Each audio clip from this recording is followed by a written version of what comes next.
Dr. Eric Kelly III and a host of phenomenal speakers from all around the globe for this 7-day virtual event that you don't want to miss.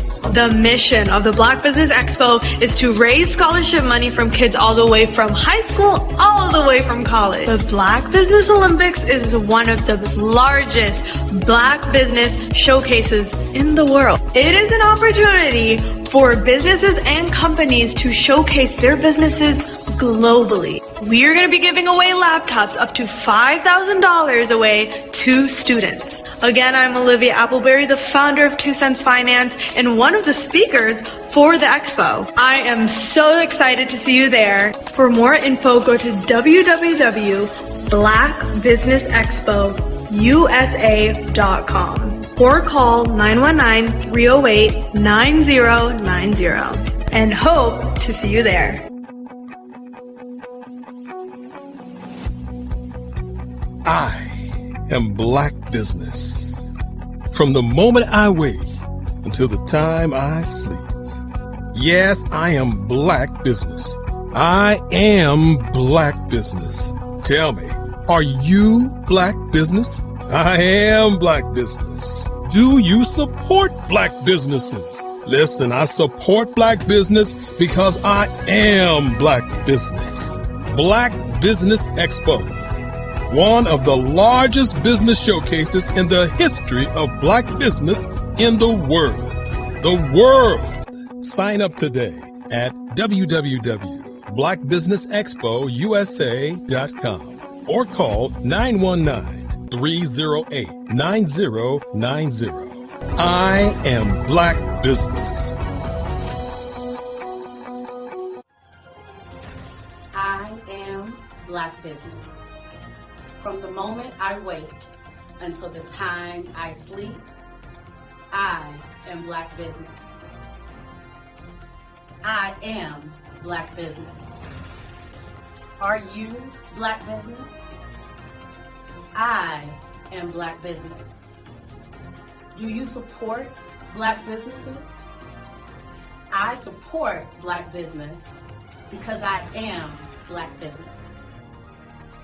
Black Business Expo, one of the largest business showcases in the history of Black America in North Carolina. Join Dr. Eric Kelly III and a host of phenomenal speakers from all around the globe for this 7-day virtual event that you don't want to miss. The mission of the Black Business Expo is to raise scholarship money from kids all the way from high school all the way from college. The Black Business Olympics is one of the largest Black business showcases in the world. It is an opportunity for businesses and companies to showcase their businesses globally. We are going to be giving away laptops up to $5,000 away to students. Again, I'm Olivia Appleberry, the founder of 2 Cents Finance and one of the speakers for the expo. I am so excited to see you there. For more info, go to www.blackbusinessexpousa.com or call 919-308-9090 and hope to see you there. I am Black Business. From the moment I wake until the time I sleep.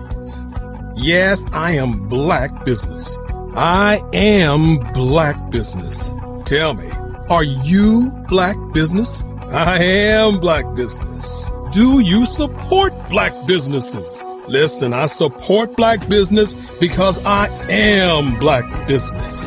Black Business Expo, one of the largest business showcases in the history of Black business in the world.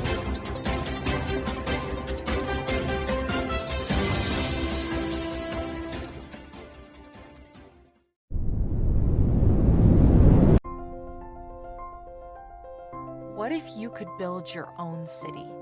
A place where every child can find nurturing people to help them achieve their full potential. A place where every adult can access job training support, where health education is abundant, where social justice ruled the land. A place without limitations. Welcome. You have arrived at STEM City USA. It is what every city should be. A safe and trusted community where you find people and resources to help you become everything you are and beyond. STEM City is unlike anything you have ever experienced. It is a digital twin of the world around you, only better. STEM City is about energy and soul renewal. It is more than a digital world. You can almost feel the power of live cultural events, music, and theater. STEM City promises a better future for children with caring mentors and hands-on activities with dedicated tutors to support our youth. STEM City is your passport to a healthy lifestyle with weekly events addressing our community's many issues. STEM City is your financial well-being with helpful information on wealth management, career advancement, job training, and so much more. STEM City is the community you deserve. It is the city where your dreams can come true. STEM City USA, a place in the sky that is accessible to all who reach for the stars.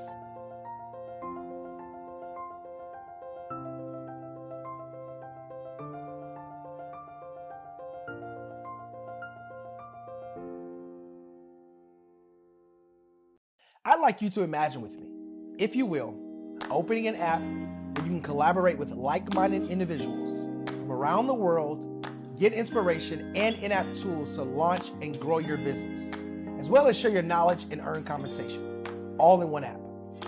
Well, the name of that app is Truso, short for Truly Social. Hi, I'm Matthew Newman, the founder and CEO of Truso, a new concept in social media. Truso is designed from the ground up to be a platform that's both social and empowering for all its users. How exactly do we do that? I'm glad you asked. First, Truso brings the world together via video. Psychologists assert that video provides a significantly more effective connection than audio only. When you enter a community on Truso, you're face-to-face. Second, on Truso, you don't have to have 1 million followers to monetize. Our business model allows all hosts and moderators to monetize, no matter the size of your following, by 1, producing fee-based content, and 2, inviting others to join the platform as subscribers. Even more, Truso has an in-app resource library with over 100 free resources, forms, and documents to help you build your brand and grow your business. Third, Truso is inclusive. The deaf and hard of hearing communities make up 360 million people worldwide. Unlike audio-only apps, Truso embraces its community, providing a networking platform that allows them to participate via video and closed captioning. We even have a deaf and hard of hearing foundation in the works as well. Fourth, Truso is both social and safe. We refer to Truso as a virtual extension of the beauty shop, barbershop, and brainchild of the community. A place where there's laughter, along with wisdom, growth-oriented conversation, and genuine connections in a safe space.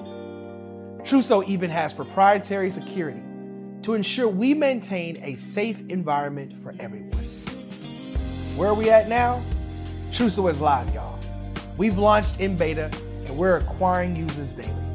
We have an incredible development and marketing team, plus amazing celebrity influencers at the table, helping us spread the word around the globe, beginning within the African diaspora and beyond by creating a safe space for growth, connection, and collaboration. We're truly excited about Truso. We've created something special for which there is a global market. And we invite you to embark on this journey with us as a shareholder. The future for Truso is truly bright. Join us and let's go there together.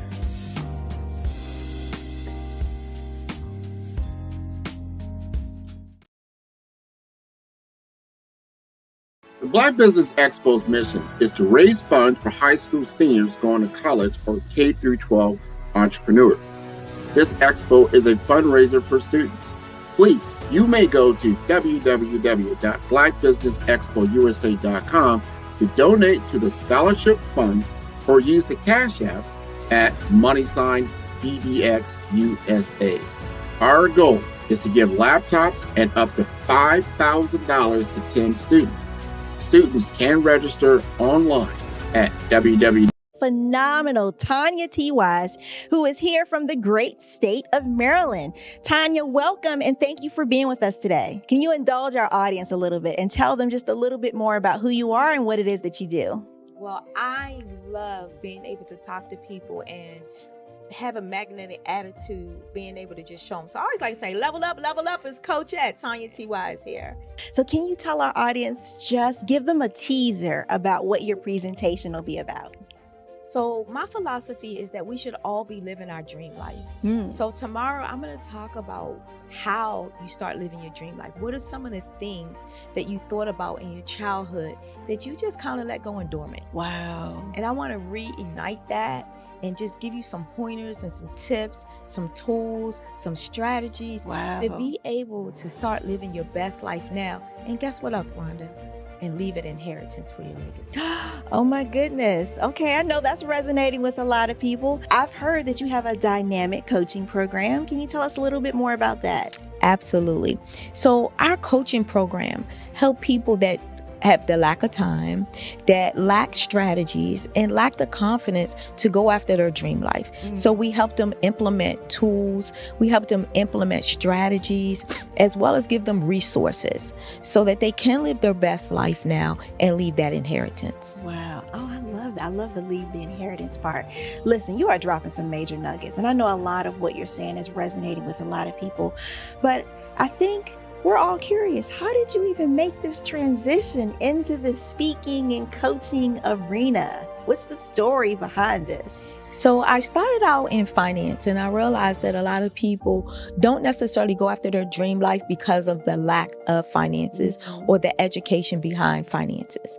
But it wasn't until I lost my firstborn, my only son, that life changed for me.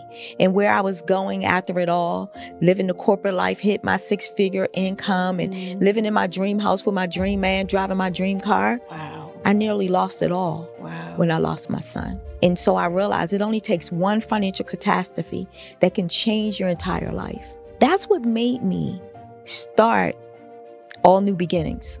Because no matter what's going on in life, there's a new beginning.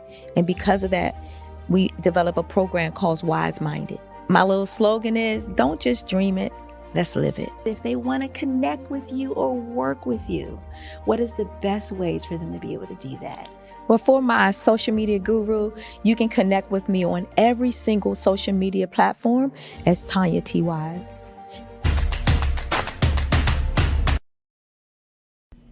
Why do I do what I do? You know, my life coach asked me that a few years ago. And she said, Tony, what's your why? And I told her, and she said, girl, you've already accomplished that. Perhaps you need a new why. Hi, Tony Harris, Amy Hoydu with Say It Said Marketing, one of your students. And just wanted to say thank you, Tony Harris, for spending so much time with me and giving me that boost in my business that I so drastically needed.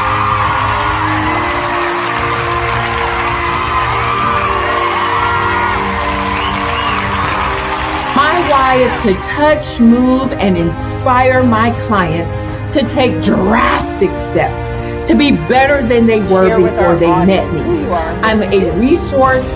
I'm a connector. I want to help people build deeper relationships that are beneficial to their life and business. That's what I do best. So, first thing you got to do is show up. And speaking is a way to magnetically attract your ideal client to you. How many of you use social media that way? Absolutely. And this is how you look to the world. Drastic steps are the steps that are needed to be successful. And my business is drastic denotes a mindset. Getting out of your comfort zone.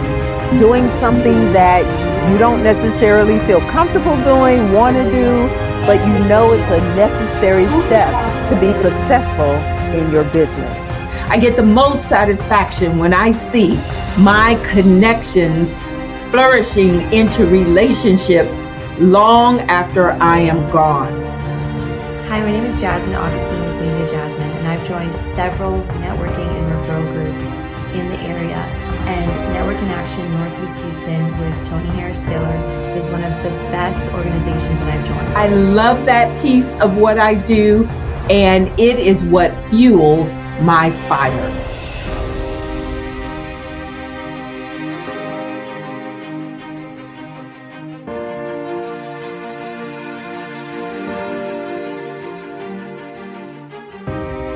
My name is Tony Harris Taylor, saying take a drastic step today for a fantastic tomorrow.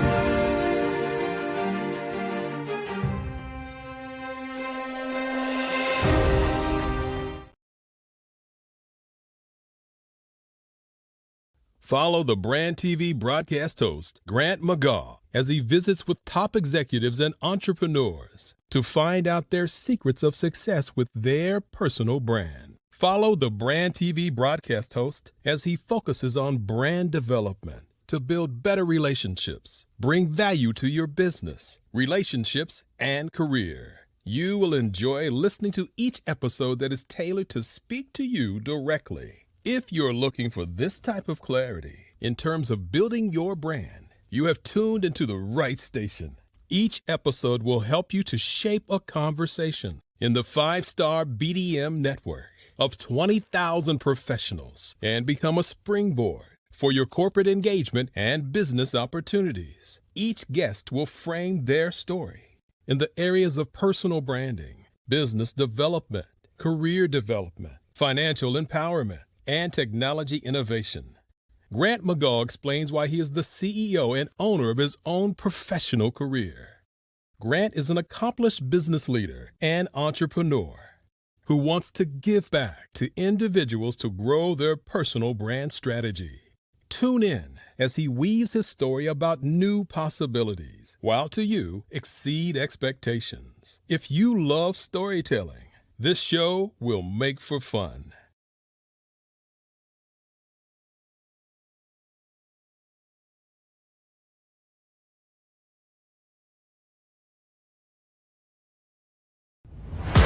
Social media is evolving. It's more vibrant, more colorful, more energetic, and so are you. It's not just photos anymore.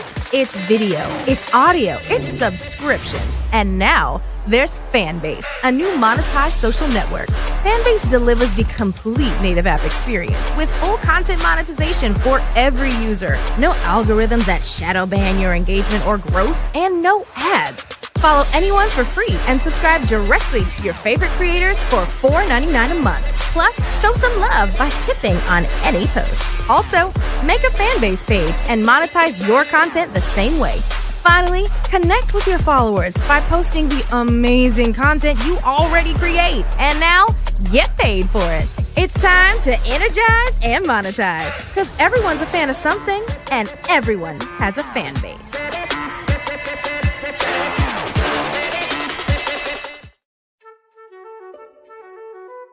This is Dr. Arnold T. Petsworth. He's the owner of Petsworth Vet World, a veterinary clinic in Hopton, Connecticut. His patients include dog, cat, frog, fish, Goldie, dog, and this alpaca. Due to doctor-patient confidentiality, we can't tell you their names. Business at Vet World was steady, and then quarantine hit. Neighbors brought new four-legged friends into their homes. Bunnies. Bunnies everywhere. Dr. Petsworth welcomed these new patients with open arms. The only problem? There were more appointments than he could manage.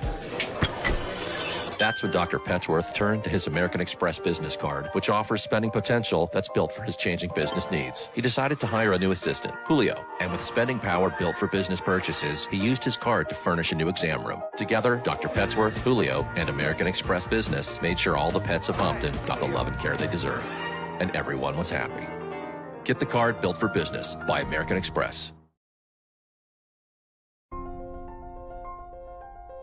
What if you could build your own city? A place where every child can find nurturing people to help them achieve their full potential. A place where every adult can access job training support. Where health education is abundant. Where social justice ruled the land. A place without limitations. Welcome You have arrived at STEM City USA. It is what every city should be. A safe and trusted community where you find people and resources to help you become everything you are and beyond. STEM City is unlike anything you have ever experienced. It is a digital twin of the world around you, only better. STEM City is about energy and soul renewal. It is more than a digital world. You can almost feel the power of live cultural events, music, and theater. STEM City promises a better future for children with caring mentors and hands-on activities with dedicated tutors to support our youth. STEM City is your passport to a healthy lifestyle with weekly events addressing our community's many issues. STEM City is your financial well-being with helpful information on wealth management, career advancement, job training, and so much more. STEM City is the community you deserve. It is the city where your dreams can come true. STEM City USA, a place in the sky that is accessible to all who reach for the stars.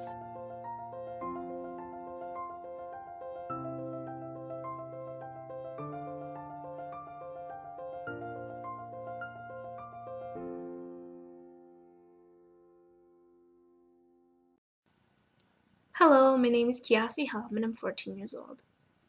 I think my genius would probably have to be setting goals and achieving them.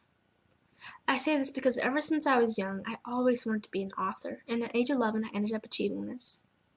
But not only did I end up becoming an author, I ended up becoming a public speaker, a publisher, a business owner, all these great things. The name of my business is Written by Kids Publishing Company. I decided to start this company because I thought it was important for me to help kids my age express themselves through literacy and just achieve their own goals. Because to me, achieving goals is the best thing in the world to feel. It's you just achieving things and aspirations that you set for yourself. And I know that everybody is capable of this because even if you don't end up achieving the goal, you still tried your best, and that's the most important thing. And everybody is capable of this because genius is common. Thank you.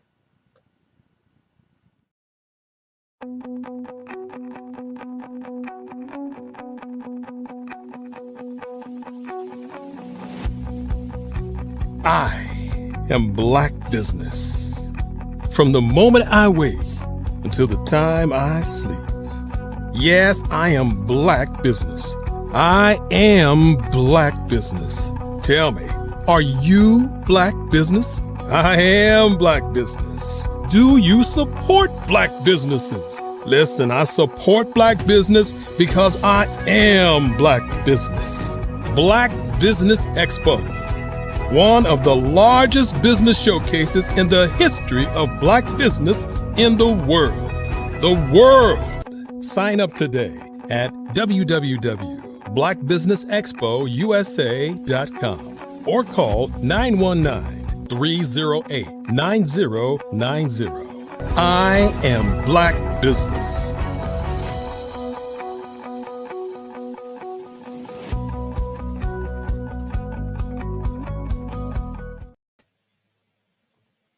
Well, good afternoon. Business owners, entrepreneurs, thought leaders, and corporations, welcome to the Black Business Network. My name is Dr. Gerald Hightower, and I am your business moderator for this afternoon on the Black Business Network. The Black Business Network is a 24-hour business network which showcases Black businesses, business owners, entrepreneurs, and thought leaders worldwide. We have speakers from North Carolina, London, Singapore, Africa, Japan, and cities from all over the United States. The Black Business Network is a global community which shares its business knowledge to empower, inspire, and educate businesses about business. Today, family, we have an incredible speaker by the name of Mr. Remy Jules. And Remy Jules is a passionate advocate and subject matter expert for affordable housing services through government programs, and he hails from the vibrant city of Austin, Texas. Remy has developed a deep understanding of the unique challenges faced by individuals and families seeking affordable housing options. As a real estate investor, Remy has adopted a socially conscious approach, striving to create and maintain affordable housing options for individuals and families across Central Texas. Recognizing the critical role of government programs in addressing housing disparities, Remy became an influential advocate for affordable housing services at both the local and state levels.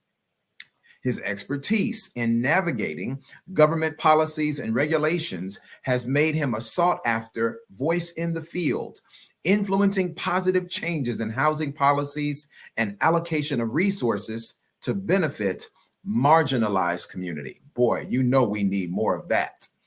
Remy's dedication to housing advocacy and community-driven change has earned him recognition and accolades from various organizations and government entities. His impact on the housing sector continues to inspire others to follow his lead, working towards a more equitable and inclusive society. And so we are honored to have Mr. Remy Jules with us today. And Remy, before we get into your topic, I want you to go ahead and take a minute to introduce yourself. Tell us who you are. Well, obviously I introduce who you are, but tell us in detail a little bit more about your business before we get into our discussion for today. And thank you for coming. It is a blessing to have you here with us in the Black Business Network. Yes, sir. Absolutely. Thank you so much for having me, Dr. Hightower. I really appreciate you, my brother. Thank you. To everyone that don't know who I am, good morning, good afternoon, and good evening, wherever you are all over the world that are tuning in. My name is Remy Jules of Elect Housing Solutions. I am an advocate for those that specialize in housing. I am a community housing advocate, specifically for alternative housing in partnership with program-based housing programs. I am here in Austin, Texas, born and raised. One of the situations out here specifically that just drives me is just being able to change lives one community at a time. I have a thing of what I call is basically properties with a purpose. And that's what I'm here to advocate for today. That's awesome, Remy. Well, thank you, my friend. And it is a blessing to have you, my brother. You are very much needed. I don't have to tell you that you're needed, but I just want to re-emphasize the fact that you are needed. And it's good to have you with us today on the Black Business Network. I want to ask you, Remy, because many people are not necessarily aware of exactly what it means, alternative housing. And of course, alternative housing versus affordable housing for low-income families. So if you could share with us, elaborate on that, Remy, what is that? And tell me, I'd like to know specifically, how did you get that calling? Because what you do is a calling. It's not just something you just went to the unemployment office and says, yes, I think I'd like to do that. You know, I know it was something that you were literally called to. So tell us about that, Remy. Yes, sir. Absolutely. Thank you. Man, that's such a loaded question, and I'm happy to answer it. So obviously, take a look at our economic climate right now, right? You can just take a look at it, and you're seeing people being laid off every which way, every option, right? If you just look around you, you're just seeing people being laid off. And unfortunately, that leads to people not being able to sustain their living, people not being able to actually be able to keep their homes, right? So they're being evicted, they're being having to live on the streets, they're having to basically reach out to some type of organization for sustainability, for some type of subsidy income, some type of rental relief. And so I've always wanted to get into real estate, and I really believe that I was commissioned by God to be a solution to these communities by specifically purchasing real estate, dedicating them back to the communities in which I'm a part of. And I'm just so grateful to be here, to be able to educate people on what that actually looks like. So literally, no lie, what this basically means is you purchase the property and you reach out to an organization that aligns with your morals or values. If you're a veteran and you have a heart for veterans, you can dedicate that to veterans. If you have somebody that specializes that are recovering from alcohol and drug abuse, right? You can actually get a property and find an organization that actually gets grants or grant funding that can support their housing. Believe it or not, a lot of these organizations, they may have the supportive services. So that could be workforce, that can be even stabilizing services, but nothing even on the housing component. And unfortunately, a lot of these people, especially when it comes to our felons that are going through reentry programs, they don't have any type of sustainability. They're trying to avoid those environments which they came from. And I wanted my properties to be a testament to that, which is why I call it properties with a purpose, being able to purchase properties and then dedicate them right back to the organizations which supports those communities and those disenfranchised individuals. Properties with a purpose. That's what you call it? Yeah, that's literally my thing. I call it properties with a purpose, program-based housing, because if you think about it, most people, they get into properties specifically for passive income, right? They're just looking to make extra money. But I'm saying properties with a purpose because it's beyond the purpose of just housing individuals. What if these individuals, so me, I'm a believer. I'm a man of God. So every property that I believe that comes across my desk, every property that I believe that I can go after, that it's an opportunity there to really give somebody a sense of comfort. I mean, every building is not a home. Let's be honest, right?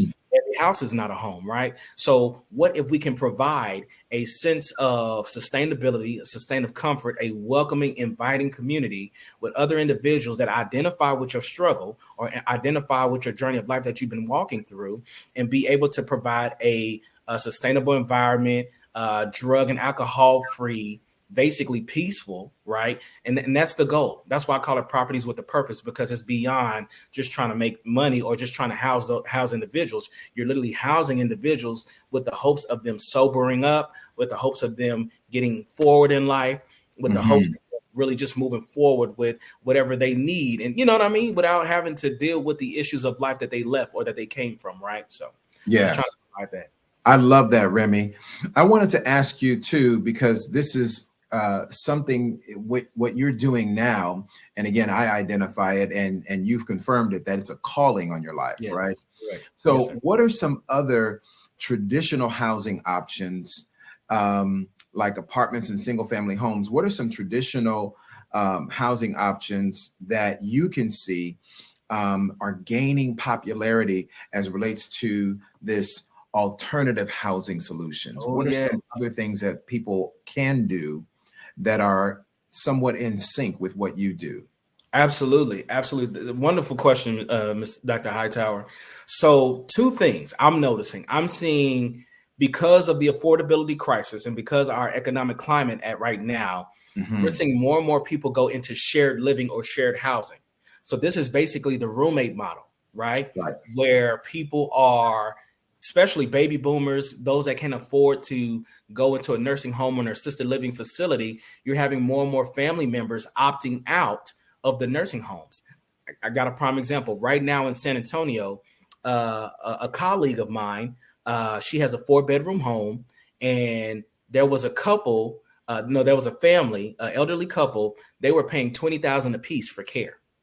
Oh wow! Now, yeah, $20,000 a piece for care. So that's $40,000 a month in a nursing facility, when you can actually just be able to dedicate a property to these families. She was able to negotiate an agreement with the families to take the family members out of that nursing facility. Now they can afford care at $5,000 each.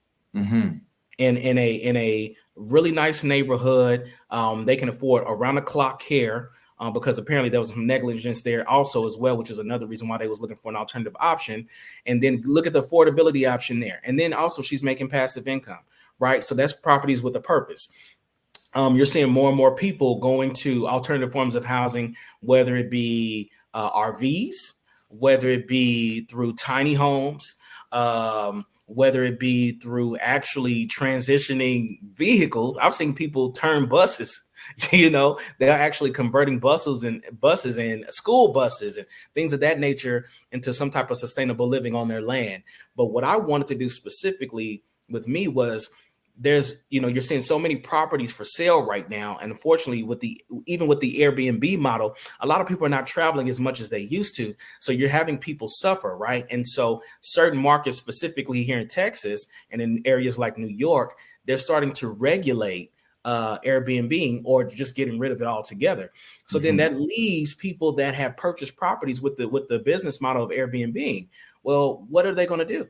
Right. So now if they can't operate, if it's technically considered illegal to operate in that zone, in that region, in that zip code, that leaves people like me to come in and say, hey, I have an alternative solution. Hey, I have partnerships with different people in the city, different organizations, whether it be Red Cross, whether it be Goodwill, whether it be the Urban League, any community homeless coalitions, the VA program for our veterans, something like that. And what we can do is we can sign a long-term lease, or you can allow me just to take over the property altogether where I can purchase it to you for at least to own or subject to. And guess what? We can house these individuals. We can allow the passive income to still flow without compromising, making any without compromising your morals and values of trying to provide sustainable living for those individuals. Right. And guess what? Remy, yes, sir. And please excuse me for cutting you off, because that was my next question for you. Sustainability. Sustainability is everything. It's one thing for accessibility, right? Yes. To get a person in, especially when we're talking about senior citizens, those who are dealing with substance abuse. Accessibility is one thing, but sustainability is everything. Yes. So my question for you, my brother, is how do we have these wonderful alternative housing options that you're speaking of? How does this contribute to more sustainable and eco-friendly living and lifestyle? Yes, sir. Well, the first thing is affordability. That's really what it comes down to. Being here in Austin, and I can only speak from my perspective, right? So being here in Austin, for a lot of people that don't know, Austin is the new Silicon Valley of the South, right? Yes. And what has happened is, so it's because so many tech companies has migrated here from California and other places. Unfortunately, it has priced out a lot of the natives, such as myself. I actually live 30 to 40 minutes outside of the city. Yet it has provided an opportunity there for those. I mean, we see gentrification, we see all these issues that we're very, very familiar with, right? So what that does is it provides an opportunity for people to either do, like I mentioned before, a shared living situation where either somebody can still want to be, especially for those that are, somebody that's single, right? A student, young adult, something like that, that is may not can afford an apartment, may not can afford a house by themselves, but is okay to renting a room. Or for those disenfranchised groups that let's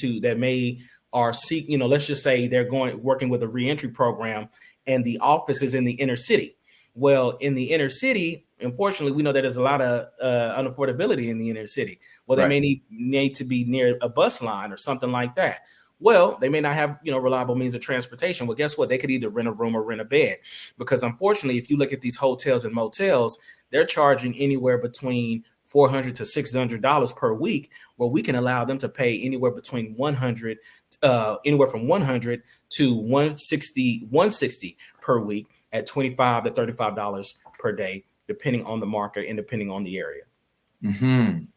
Wow, that is excellent. That is a significant decrease when we're talking about what's necessary for a person to live, because the hotels, even the hotels that'll give you specials, it can be really tough. Yes. On people that don't have at least a modicum of increase in their income. If they're just dealing with that fixed income, that could be really, really detrimental. Absolutely. So with that, because I love what you said, Remy. I love that you talked about the affordability aspect, and that part is super important.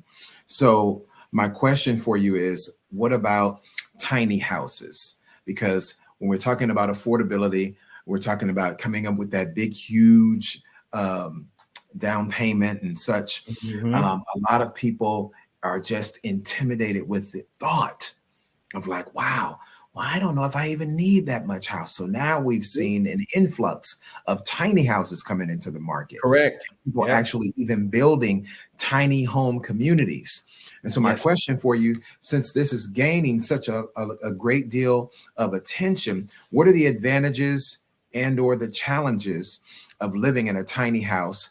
And who do you think, Remy, from your professional perspective, who do you think that this is most suitable for?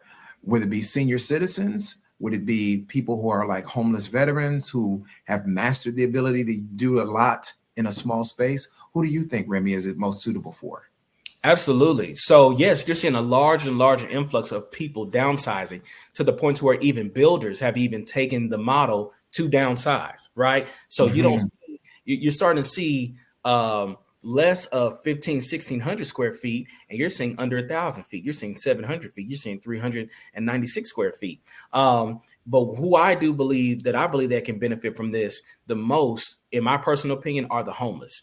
And the reason why I say that is because when you look at other cultures, when you look at other creeds, when you look at other nations, they take pride in not having homeless people living on the street begging. Right. They take pride in that. And unfortunately, I wish the U.S. adopted that model because they are, there's an issue there. That's a discussion for another day. But the whole goal is, what can we do to, in my personal opinion, we can't call this the land of the free and the home of the brave when we still have people on the street begging. Right. Absolutely. It just doesn't make any sense. And, if we can say no child left behind in education, well, we should say no individual left homeless. You know what I mean? Without a home, without a roof over their head. And so I really believe they can benefit the most because, believe it or not, a lot of people don't know this, but a lot of homeless, they have income. They just don't have enough to live in the standard means of living in most, especially if people are migrating. Big tech companies are coming here, a lot of people, and even including myself, we're judgmental, like, why don't they just get a job? But as I got into this space, I began to see they may not have the skills, they may not have the mental capabilities in the sense of mental sustainability. They may have some type of disability. They may have some type of addiction. They may need the support. They may need the help. They may not know who to find to help them. Right. So in order to truly be a solution and really take advantage of the opportunities that are presented here, I really believe that the tiny home concept and even alternative housing concept I have a specific group, a couple of groups actually, are veterans that struggle with mental health or behavioral health.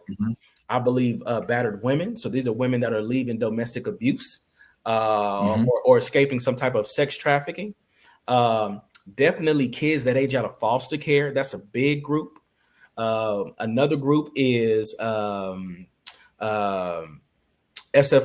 which are sex offenders. There's a lot of sex offenders. Unfortunately, they made some mistakes when they were younger and they're marked for life and they always have to register. And guess what? They're not welcomed in certain neighborhoods. So if they're not welcomed in certain neighborhoods or certain feet of a community or a school, that's the term, registered sex offenders, RSOs. Where can we put them? We just gonna leave them on the street? That doesn't make any sense either. That's inhumane. These are still individuals that need to live. They need some type of roof over their head. They need some type of covering. And so I believe that's what I believe. What I believe that the housing, these tiny homes could be a support to them, as well as getting some land and creating those tiny home communities for those individuals. That is absolutely brilliant, Remy, because when I think about it, alternative housing, and you are educating us. This is tremendous. This is a mini masterclass you're giving us today. And when I think about one of the unique aspects of alternative housing is, of course, its diversity. And so we talked about the tiny homes. Can you share with us, Remy, some of other creative or innovative ways that we can utilize other types of housing concepts other than the tiny homes or tiny home villages? Those are awesome. But what are some other things that perhaps creative people that are listening to us today that may, other than getting a big Partridge Family bus and creating the house out of that, but what are some other things that we can use? Talk about that diversity. Yes, absolutely. So right now, me and my team, my initiative, we are currently going after abandoned buildings. We're going after abandoned schools. We're going after dilapidated properties, specifically in the Midwest. We're looking in Racine, Wisconsin, the Milwaukee area. We're looking in the Cleveland area right now. We're looking in the Detroit, Michigan area, metro area, where there's a opportunity there to turn a lot of those abandoned buildings, dilapidated buildings, because what happens is this is what a lot of people don't know. These cities will put these on a demo list, so they will be demolished to some degree. So there will be a lot available. Well, what if the city can dedicate those properties to an organization that's willing to change the face of, or change the conditions of the homelessness in that environment or in that area?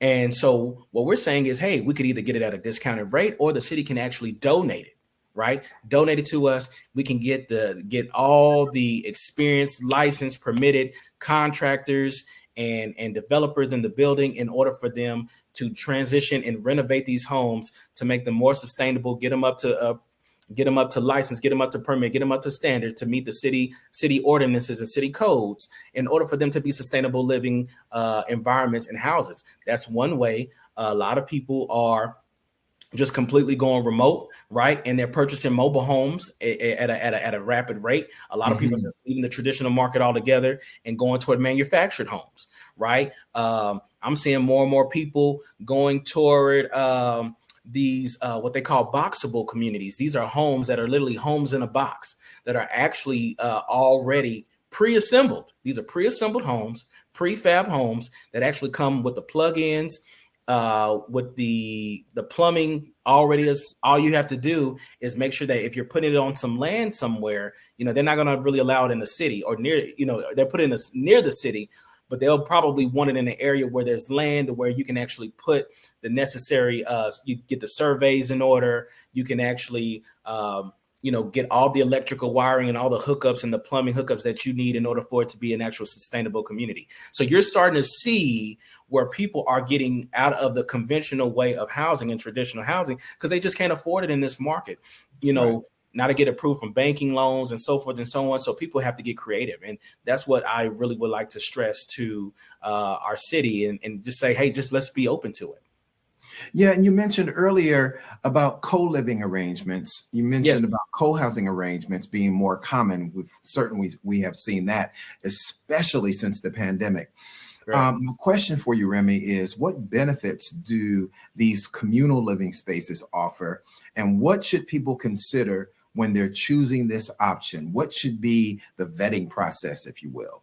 Absolutely. Absolutely. Well, one of the benefits, in my personal opinion, is sustainability. Number two is security, right? And then two, a lot of the times when these people are coming in to these shared living environments or co-living spaces, they already feel judged, right? They already feel like they don't belong. They probably bounce from couch to couch, street to street, shelter to shelter. And if I can find somebody that identifies with my struggle or the walk or the journey that I'm at or the position that I'm in my life, it'll give me a sense of comfort. And if we can provide that comfort to them, obviously, in my personal opinion, that would lead towards steps of progress and being able to properly heal, right? They may want to, start a family. They may want to find, structured living by being disciplined enough to stay away from those narcotic or substances if they are drinking or have some type of, sober living situation, or looking for a job, right? Going back to school, getting certifications, whatever they can do to put themselves back into society to basically get back on track. And so I really believe that's what co-living can produce. That's what co-living can provide, because at the end of the day, co-living is still a temporary solution, right? Because there's more and more people that need help. And so the whole purposes of me is, if I purchase a property and I put them in a co-living situation, it gives them time to get where they need to go. So that way they can eventually graduate out, move forward, move on. But because of my partnership that I have with the city organizations, a Red Cross, a Goodwill, a Urban League, a Indian Community Homeless Coalition, the VA, well, guess what? I have a long-term partnership with them. Well, there may be another group of people that they need to service. So here comes the next influx, and here's an available bed. That's the goal, is to show the consistency of saying, hey, there's always a solution. There's always a supportive service that's there. Because a lot of these organizations, believe it or not, they don't have a housing component, but you can be that housing component for them. Oh, wow. That's amazing. Yeah, properties with a purpose. Properties with a purpose. I love that, Remy. My dad, talking about a different type of option. My dad, God rest his soul, my dad was a longshoreman for almost 40 years. What his job was, he climbed way up in the air in the crane, this little tiny space capsule. And his job was, as a crane operator, to take these big, huge 40-foot containers off the ship and load it onto the docks down in LA Harbor. And so it's amazing to me that I'm starting to see these fantabulously built homes out of containers. True. That have been used to just go all over the world and travel on ships. And now people are using them from containers. And I mean, these houses are nice. I mean, real nice. Yes. I actually followed a couple of people on Instagram that are just doing amazing jobs with converting these containers, 20-foot, 40-foot, 30-foot containers into homes. And so my question for you is, since this growing trend of non-traditional spaces and creating these homes are now becoming more and more popular, share with us, Remy, some examples of successful conversions of these types of homes or other alternative types of homes that you have seen work really well and benefit people. Absolutely. Absolutely. So one of the things is, I mean, you're seeing them actually convert these tiny homes. And the reason why they actually went to containers specifically is because of what's going on with the material. You're seeing more and more materials are getting more expensive. Yes. Yes. And unfortunately, a lot of these materials are not up to snuff. Not sustainable. There's really no Right. longevity there. They have Right. great presentation, but don't let a storm hit. It'll huff and puff and literally blow your house down. Yeah, So the big bad wolf and blow that synthetic house down. exactly that big bad wolf of a storm, right? That's all Yeah. it takes. And Right. so that's why a lot of people, if you notice, you're seeing a transition where people are looking into. Before we go into alternative, let's look at how the habits and how things are being shaped. Okay. When I look at an HGTV show, you're seeing how people are intentionally going after older homes because of the charm. Yes. But what they're not saying is, we love the security. We love the fact that it's all brick. We love the fact that one thing I also hear from a general contractor's perspective, from an investing perspective, they'll say, "Oh, this house has good bones." Why does that matter? That matters because is my house weatherproof? I can have a smart house, because that's how they sold me and my wife. Hey, your house has all the state of the art. It's solar panels, solar shingles. It'll save you money. But one of the things that they don't talk about is if a storm hits or just the acclimation of the weather. Literally 2 years ago, we were stuck in a not necessarily a blizzard. Texas didn't have a blizzard, but it was one of those issues where the weather got so cold, we had no power. Where was the smart at? No smart was operating because we didn't have power to operate. So what that led to was the traditional homes that had the fireplaces, that had the firewood, and that was near it actually created a warm environment, even though these people didn't have power. We didn't have power because everything in our house was electrical. Right. So, Austin suffered greatly. But not going on a tangent, but the point that I'm making here is that people are intentionally going after alternative forms of materials specifically for that purpose. They're looking at longevity, they're looking at sustainability, they're looking at security. And then at the same time, right near me, there's a community of it's a 3D printed home community. 3D printed homes community. And what I mean by that is that they are using recycled materials. Hear me again. They are using recycled materials mixed with cement to make a sustainable living not a tiny community, a sustainable living community. Selling top dollar for these homes. You know why? Because they're finding out after more research that these are more eco-friendly. They're finding out that these homes are more what's the term that they use? They use a term that as far as waste goes, it's not very wasteful. You don't have to worry about large shipments of wood or cutting down trees and things of that nature. The term is more eco-friendly. Yeah, literally eco-friendly in all aspects of that word. Right. And so I think that we are in a place where people in the traditional living sense have to we kind of created a renaissance, right? Mm-hmm. So what can we do and what do we need to provide our communities in order for them to still thrive and live without having to compromise the dollar bill, right? Mm-hmm. And unfortunately, we've compromised the dollar bill to where people don't have quality homes, but now we're seeing a large innovation take place, and a large intuition take place of people just having to do whatever they feel like they need to do in order to create a better quality of life. Wow. Yes, Remy, sir. This has been amazing. I am so grateful to have you. I said eco-friendly. Maybe it's the proper pronunciation is eco-friendly. Eco-friendly. Yeah, you say tomato, I say tomato. Right. I'll track it. You say base, I say Voss, whatever. Remy, tell everyone how we can reach you. We're going to have to wind down now. I can sit here and listen to you for a whole nother hour, Remy, because this is amazing information and thank you. Very necessary information to all of our listeners, no matter where you are in the spectrum, whether you are on the provisionary level or if you are the one who's in need. But Remy, tell everyone how they can connect with you. Where can they find you? If someone that may want your services or want to partner with you, how can we connect? Absolutely. So you can actually find me on Instagram. I promise you, family, I'm not Hollywood. I'm easy. I'm reachable. You can find me at Remy Marcel _ on Instagram. You can actually find me on Facebook as well at Remy Jules. But at the same time, regarding my initiative, you could go to electhousingsolutions.org. Then on Instagram, we are also Elect Housing Solutions at Elect Housing Solutions, all one word, all lowercase. And then feel free to email me at info@electhousingsolutions.org. info@electhousingsolutions.org.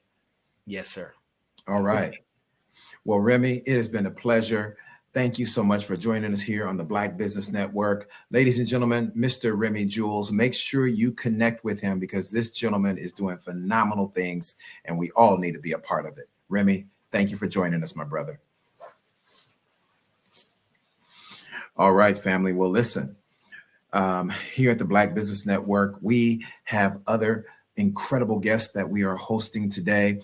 And for all of you who are business leaders, thought leaders, entrepreneurs, corporations, even if you are just a startup, this is the place for you. This is where you need to connect.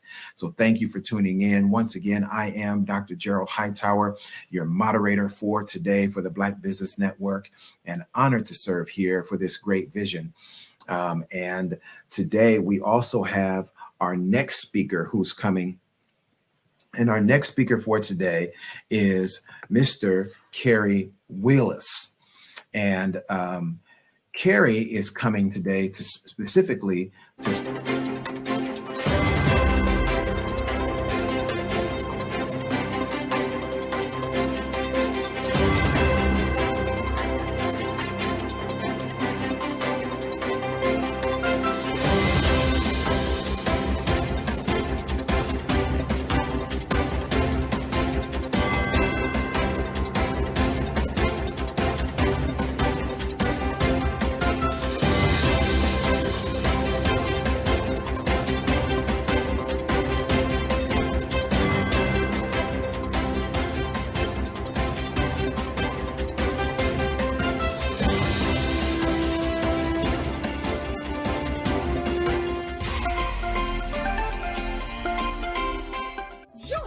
Dr. Eric Kelly III and a host of phenomenal speakers from all around the globe for this 7-day virtual event that you don't want to miss. The mission of the Black Business Expo is to raise scholarship money from kids all the way from high school all the way from college. The Black Business Olympics is one of the largest Black business showcases in the world. It is an opportunity for businesses and companies to showcase their businesses globally. We are going to be giving away laptops up to $5,000 away to students. Again, I'm Olivia Appleberry, the founder of 2 Cents Finance and one of the speakers for the expo. I am so excited to see you there. For more info, go to www.blackbusinessexpousa.com. or call 919-308-9090 and hope to see you there.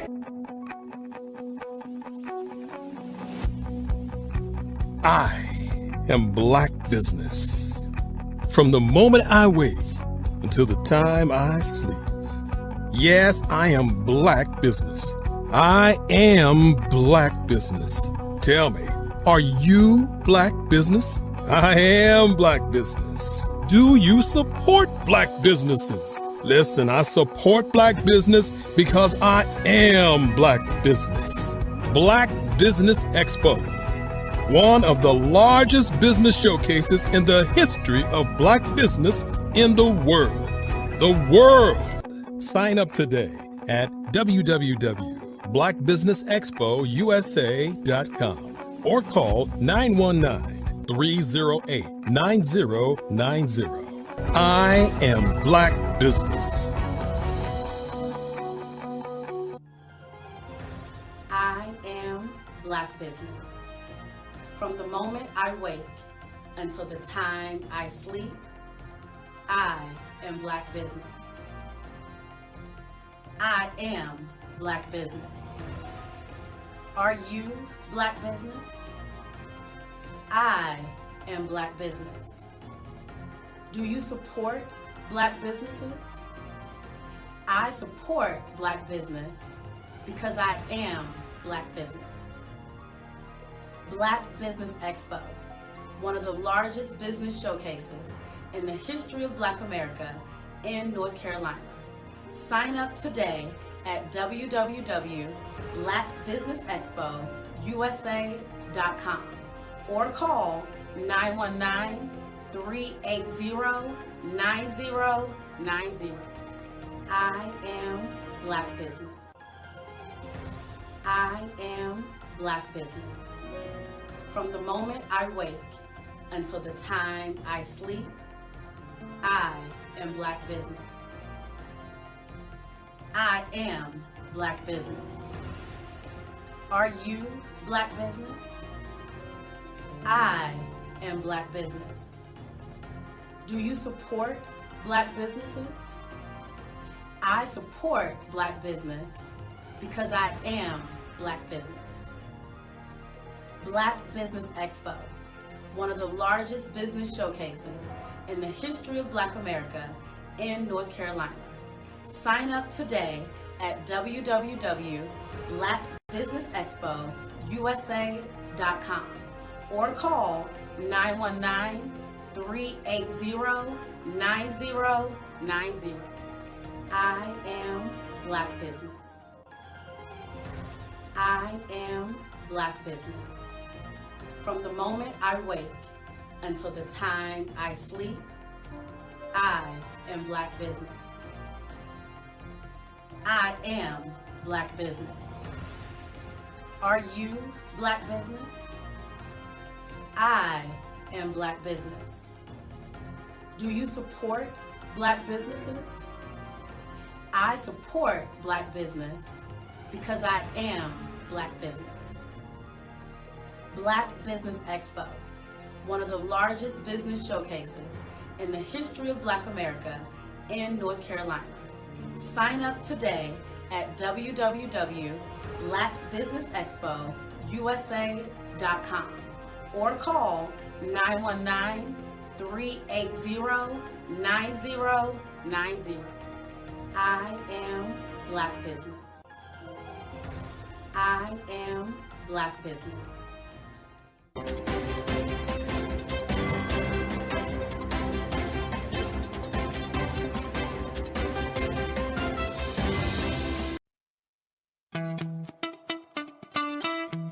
How many times have you been asked to help someone you didn't even know, a student, a business entrepreneur, or did you ever even ask, where did they end up? That business, that friend, that entrepreneur. Well, just maybe they ended up in a gang, bankrupt, homeless, or worse, dead. Maybe they turned to crime, drugs, and alcohol. Did you ever wonder? Did you destroy their dream, or was your life always so easy? At the Black Business Olympics, we started a movement to help students complete. Give them hope and foster success. Help them to leave their dreams of providing laptops, computers, and up to $5,000 in scholarship funds. Today, we ask you to help a student, a business owner, or an entrepreneur to realize their dream by sponsoring them, supporting them, and buying from them. Consider this. With $1.6 trillion in our Black community, we only ask for a small donation for our students, our businesses, and our entrepreneurs. And you can change a life today. So I ask you, what are you going to do? Sit on the sidelines and watch our students in high school be leaders, miss out on their dream from lack of resources? Or are you going to donate to the movement and change their future and yours as well? Give us a call today at 919-308-9090. Change their life by investing with action to the Black Business Olympic Fund. The Black Business Olympics, one of the largest business showcases of Black business in the history of the world.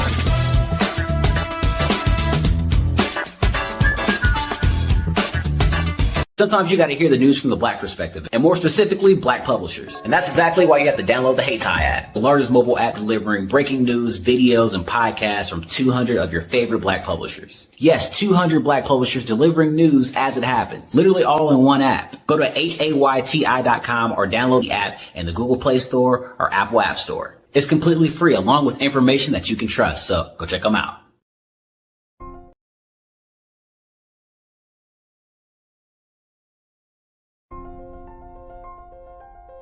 What if you could build your own city? A place where every child can find nurturing people to help them achieve their full potential. A place where every adult can access job training support. Where health education is abundant. Where social justice ruled the land. A place without limitations. Welcome. You have arrived at STEM City USA. It is what every city should be. A safe and trusted community where you find people and resources to help you become everything you are and beyond. STEM City is unlike anything you have ever experienced. It is a digital twin of the world around you, only better. STEM City is about energy and soul renewal. It is more than a digital world. You can almost feel the power of live cultural events, music, and theater. STEM City promises a better future for children with caring mentors and hands-on activities with dedicated tutors to support our youth. STEM City is your passport to a healthy lifestyle with weekly events addressing our community's many issues. STEM City is your financial well-being with helpful information on wealth management, career advancement, job training, and so much more. STEM City is the community you deserve. It is the city where your dreams can come true.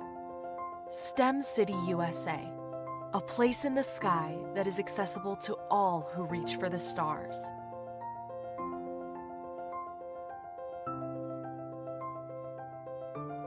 I was born in a little village on the island of Haiti. Many deadly diseases pounded me. It is as if they were on a mission to end my existence on this earth. I refused to give up. In 1983, I left Haiti and came to the United States of America. And I came with $5, 2 shirts. I didn't speak in English. I came to Atlanta. I got a job. I was a doorman. I was a doorman with a dream. What I used to come on stage. I'd rehearse this moment that I'm standing in front of you. That's the power of a dream. Maybe today is the day you begin acting as if you already have it. And then step out with full force. Take a risk. No condition is permanent. Don't let your situation distract you. You are chosen. You are called. You are born for a purpose in this life.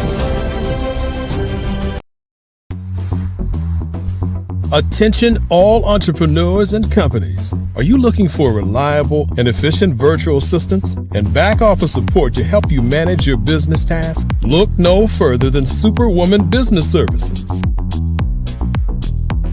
Our team of virtual assistants provides a full range of administrative support services, including operations management, social media marketing, and much more. We also offer website design services to help you create a professional online presence that reflects your unique brand. In addition to administrative support and website design, we offer business development and structuring services to help you grow your business and achieve your goals. We'll work closely with you to identify areas of improvement and develop a customized plan to help you reach your full potential. At Superwoman Business Services, we understand that running a business can be overwhelming and time-consuming. That's why we're here to help you fly high and achieve success. Our virtual assistants are highly skilled, experienced, and dedicated to providing you with the support you need to thrive. Come fly with us and take your business to new heights. Let us help you become the superhero entrepreneur you are meant to be.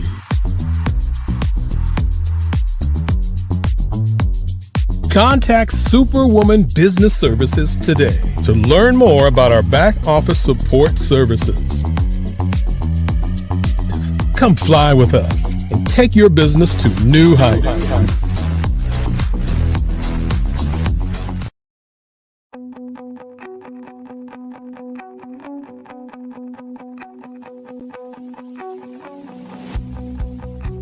I am Black Business. From the moment I wake until the time I sleep. Yes, I am Black Business. I am Black Business. Tell me, are you Black Business? I am Black Business. Do you support Black businesses? Listen, I support Black business because I am Black Business. Black Business Expo, one of the largest business showcases in the history of Black business in the world. The world! Sign up today at www.blackbusinessexpousa.com or call 919-308-9090. I am Black Business.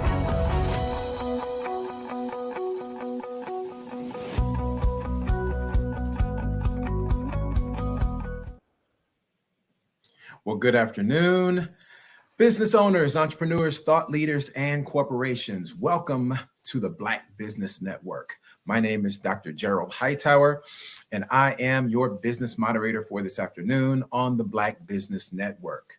The Black Business Network is a 24-hour business network that showcases Black businesses, business owners, entrepreneurs, and thought leaders worldwide. We have speakers from North Carolina, London, Singapore, Africa, Japan, and cities all over the United States. The Black Business Network is a global community which shares its business knowledge to empower, inspire, and educate businesses about business. Our keynote message for this segment is use mentorship as your success strategy. Our keynote speaker is Mr. Kerry Wheelis. Mr. Kerry Wheelis is the founder and CEO of HeyTie. HeyTie is the largest Black-owned app that aggregates news and podcasts from Black content creators around the world. Prior to HeyTie, Kerry founded College Health TV, which is the nation's leading and most trusted streaming service providing health and wellness programming for college students at colleges and universities in the United States. Before College Health TV, Mr. Wheelis maintained several roles at Deutsche Bank, including project manager and assistant vice president. Today, family, we are blessed to have Mr. Kerry Willis join us as our keynote speaker, and he is going to really share some incredible information with you that I believe is going to be life-changing for many of you. All right. So as we like to say here at the Black Business Network, genius is common. So I'm going to see you on the other side. Mr. Kerry Willis, it is an honor to have you here, sir. Good afternoon. How are you today? I'm doing well. Thank you for having me today. And, it's just a pleasure to be here. Yes, sir. It is our honor. As I said, genius is common. I'll see you on the other side, Mr. Kerry. Okay.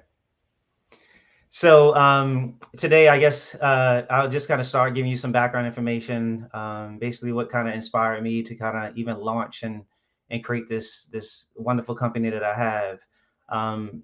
The name of my company, as Dr. Hightower mentioned, is Haytai. It's spelled Hayyti. Hopefully you see that in the coverage here. What inspired me was, believe it or not, a lot of businesses were started during COVID. And Haytai was actually one of those businesses that were actually started during COVID. I was sitting at home. I happened to be reading a lot of news and watching more TV than I probably ever have. And unfortunately, a news story had come across the screen that Kenneth Edmonds, I do want to recognize him and his name and the work that he did. He was the publisher and the grandson of the Carolina Times. And the Carolina Times was a local Black newspaper, Black-owned newspaper that was founded in the 1920s. It had been around for many, many years. It served the Durham community here in North Carolina. And it's an unfortunate situation, but he passed away in 2020.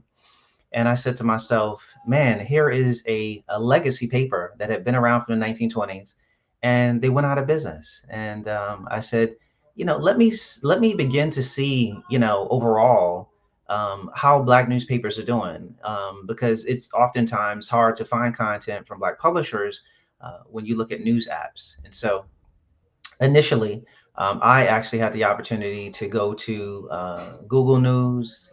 I clicked on Apple News and Flipboard and Newsbreak, and I began looking at all of these different apps, trying to figure out and find content from Black publishers. And I have to tell you, family, I wasn't that successful. I couldn't count more than probably 30 of them. And therein lies an opportunity, I said, for me to be able to build something. And that's how I pretty much kind of began the process of starting the Haytai app. Well, Kerry, when I think about this app and everything that you've been achieving so far, I mean, this is amazing. And coming from Southern California, born and raised in Los Angeles, I think about the work that you're doing. And, I think traditionally people around the country, they think about the Silicon Valley, Northern California being the creme de la creme of technology. But here you are, you're doing the work in an incredible way. So thank you. Thank you so much for what you're doing.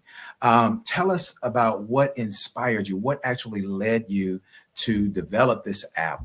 And when you're looking ahead, kind of 2-in-1 question, Kerry, when you're looking ahead toward the needs that are happening right now with the meta universe and all of these other wonderful things that are happening, AI, Chat GPT, and all of these wonderful things, how does Haytai play a role in that?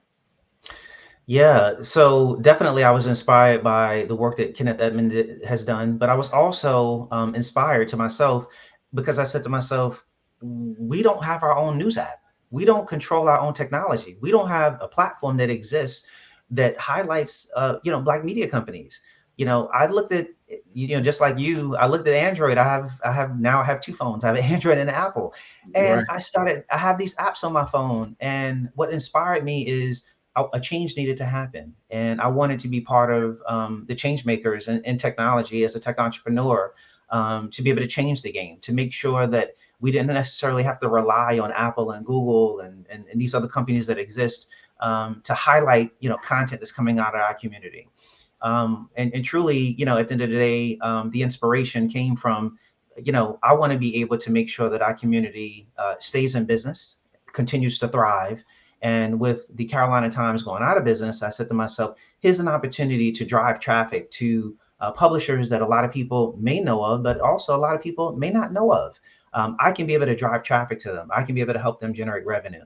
And so I wanted to be able to do that. And so we're bringing the latest and greatest technology with the app that we've developed. And this is, only the beginning for us.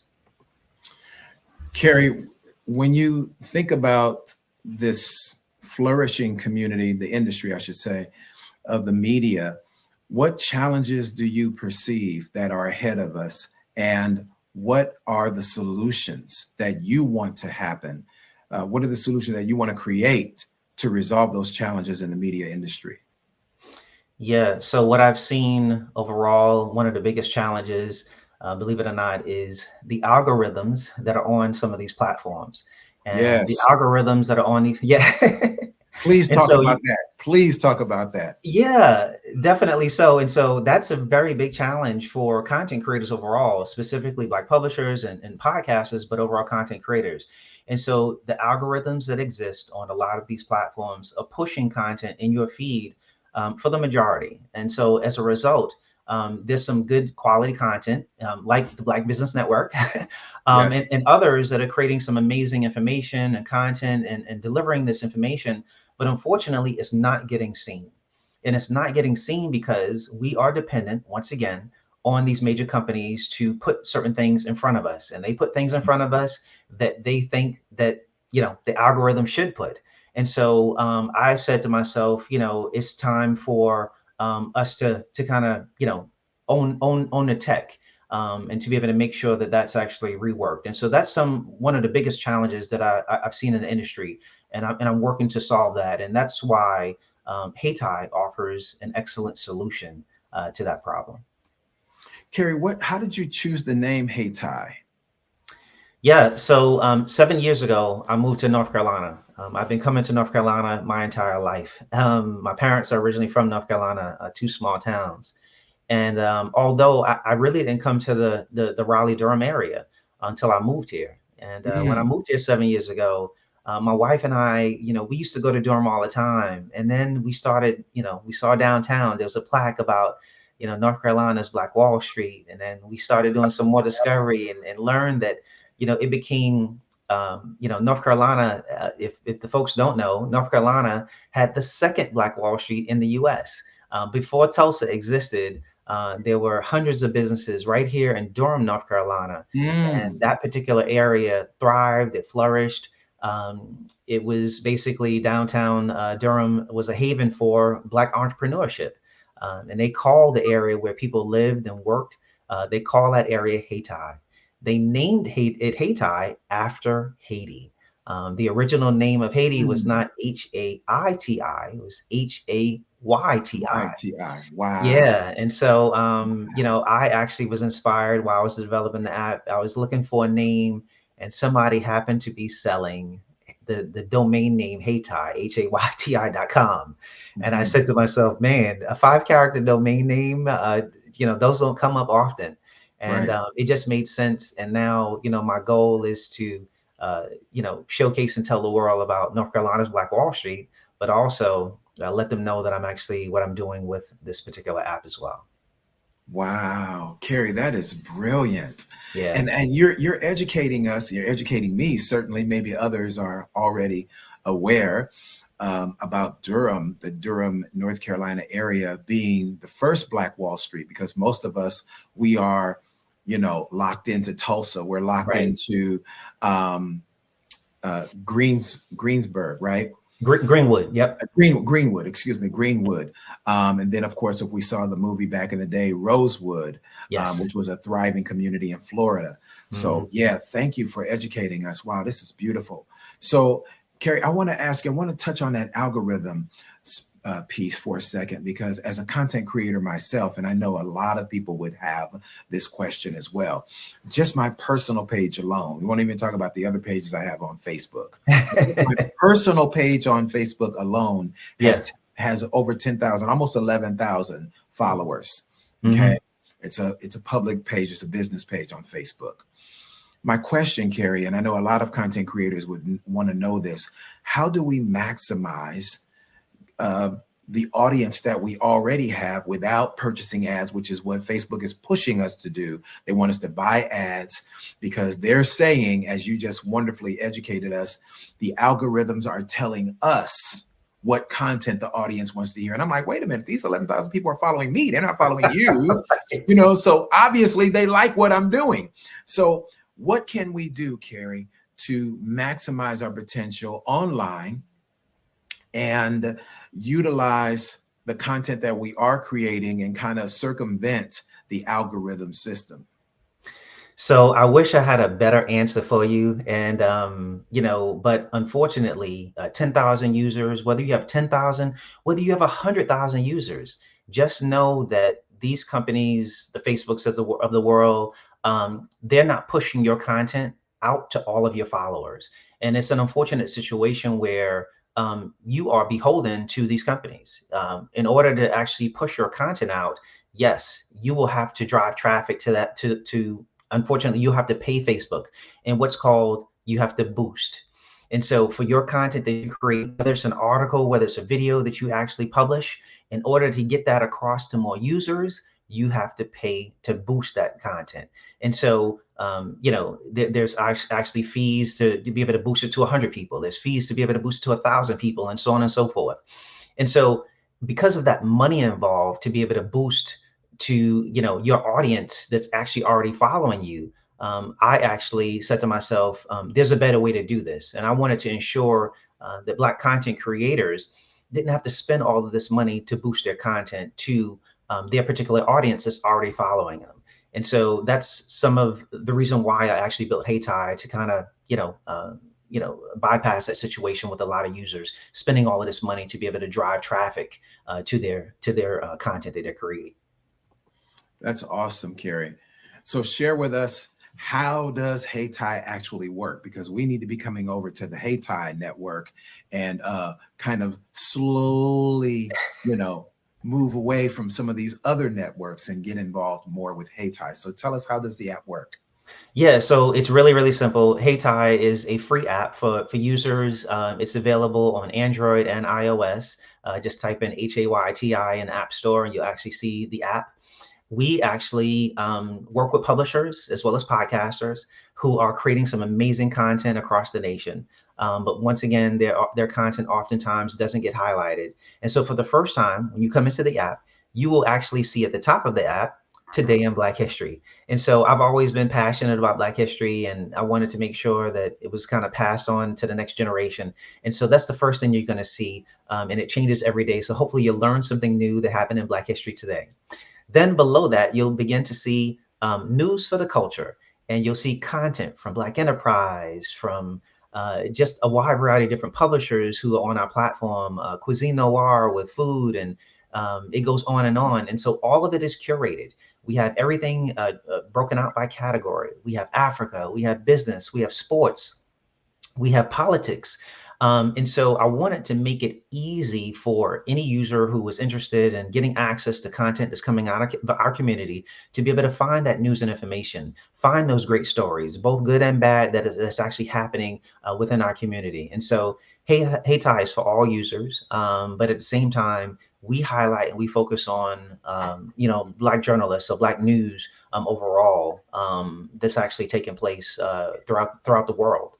And so you'll have a chance to like, you can share content, you can even save content in custom folders. And so for the first time, you're not just saving content to a bookmark, you can actually name that bookmark and save it to a custom folder. So when you go back to it, you can be able to easily find that information that you want. Wow. So once again, excuse me for sounding a little selfish, as a podcaster, as a content creator, Carrie, how can we use HeyTie to publish our content, get it out there to a greater space, and especially our target audience? Yeah, so I'll tell you, I started with news, and we've have, you know, over 100 Black publishers on the platform. And then we started talking to podcasters like yourself, who basically, you know, we looked at Apple Podcasts, we looked at Spotify.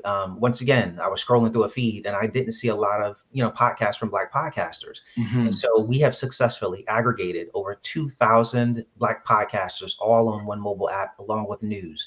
And so when you go to the podcast section, it's curated as well. And so all of the content that you see is all curated. It all comes from Black content creators. And so you get a chance to highlight all of your content, all of your information. We as a company, to help, push your brand, we send out push notifications, the email newsletters that go out. And in addition to that, we publish or we post content socially ourselves across our social media feed. And so we are strictly a technology company. We don't create content. We don't produce it. Our sole goal is building a platform where Black content creators can have a world of their own to push their content out and let the world know, hey, we exist, we're here. And you don't have to, filter through to be able to find us. You can find it all in one mobile app. This is awesome. So tell us, Carrie, what are some of the features that you offer publishers, content creators, and on podcasters? Yeah, so part of the features that we offer them is, the capabilities to easily highlight their information. And so a lot of times publishers have, their content on their websites and they're posting content socially. That content still is not reaching a lot of mobile users. And so we highlight some of those news stories on a daily basis on the platform. At the top of Hey Ty, there's a top 10 section. And so the top 10 articles that are relevant, that are engaging, that are sort of top stories, those are actually highlighted. We work with actual publishers ourselves to, push some of their content. Oftentimes, the relationships that we have with publishers are, we have a news story coming out. We want to get this news story out.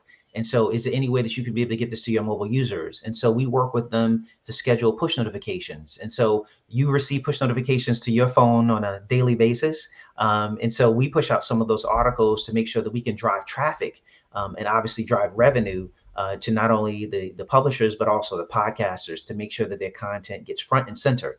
And so as a podcaster, oftentimes you're creating a new episode, but your new episode is not reaching your audience. And so with users who follow your podcast, they can be able to get notified of a new episode that actually happens, once you actually release that episode on the platform. And so we're working with those tools to make sure that your content is just not sitting on the app, but it's actually being pushed to be able to get to those users who are obviously following you and then engage with with the work that you're doing.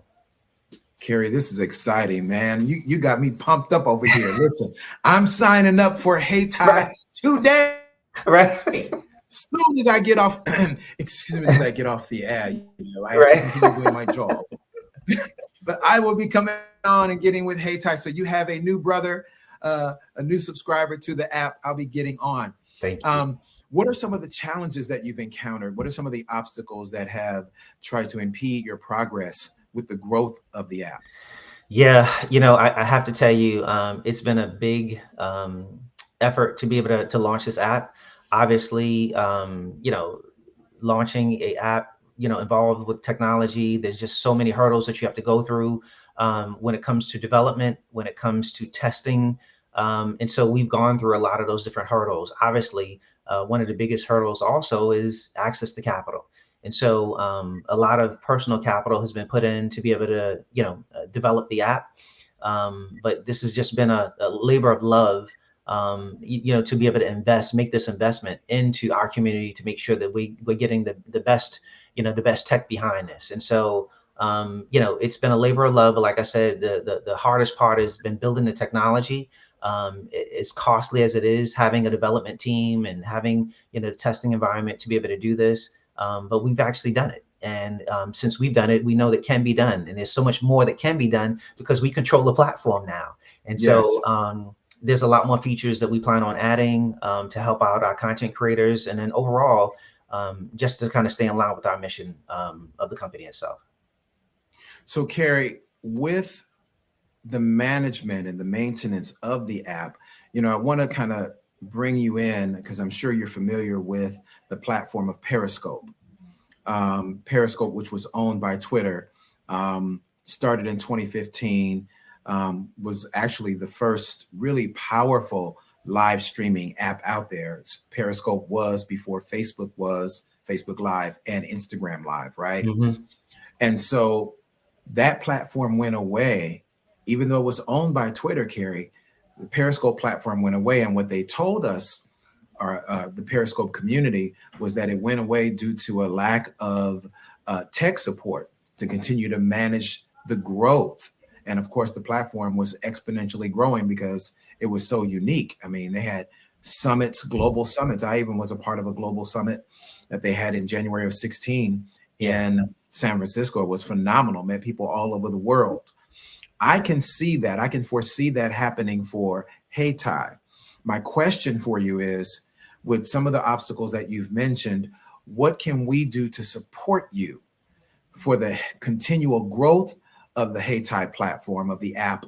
And what are some of the things that you can foresee that needs to be done to ensure sustainability?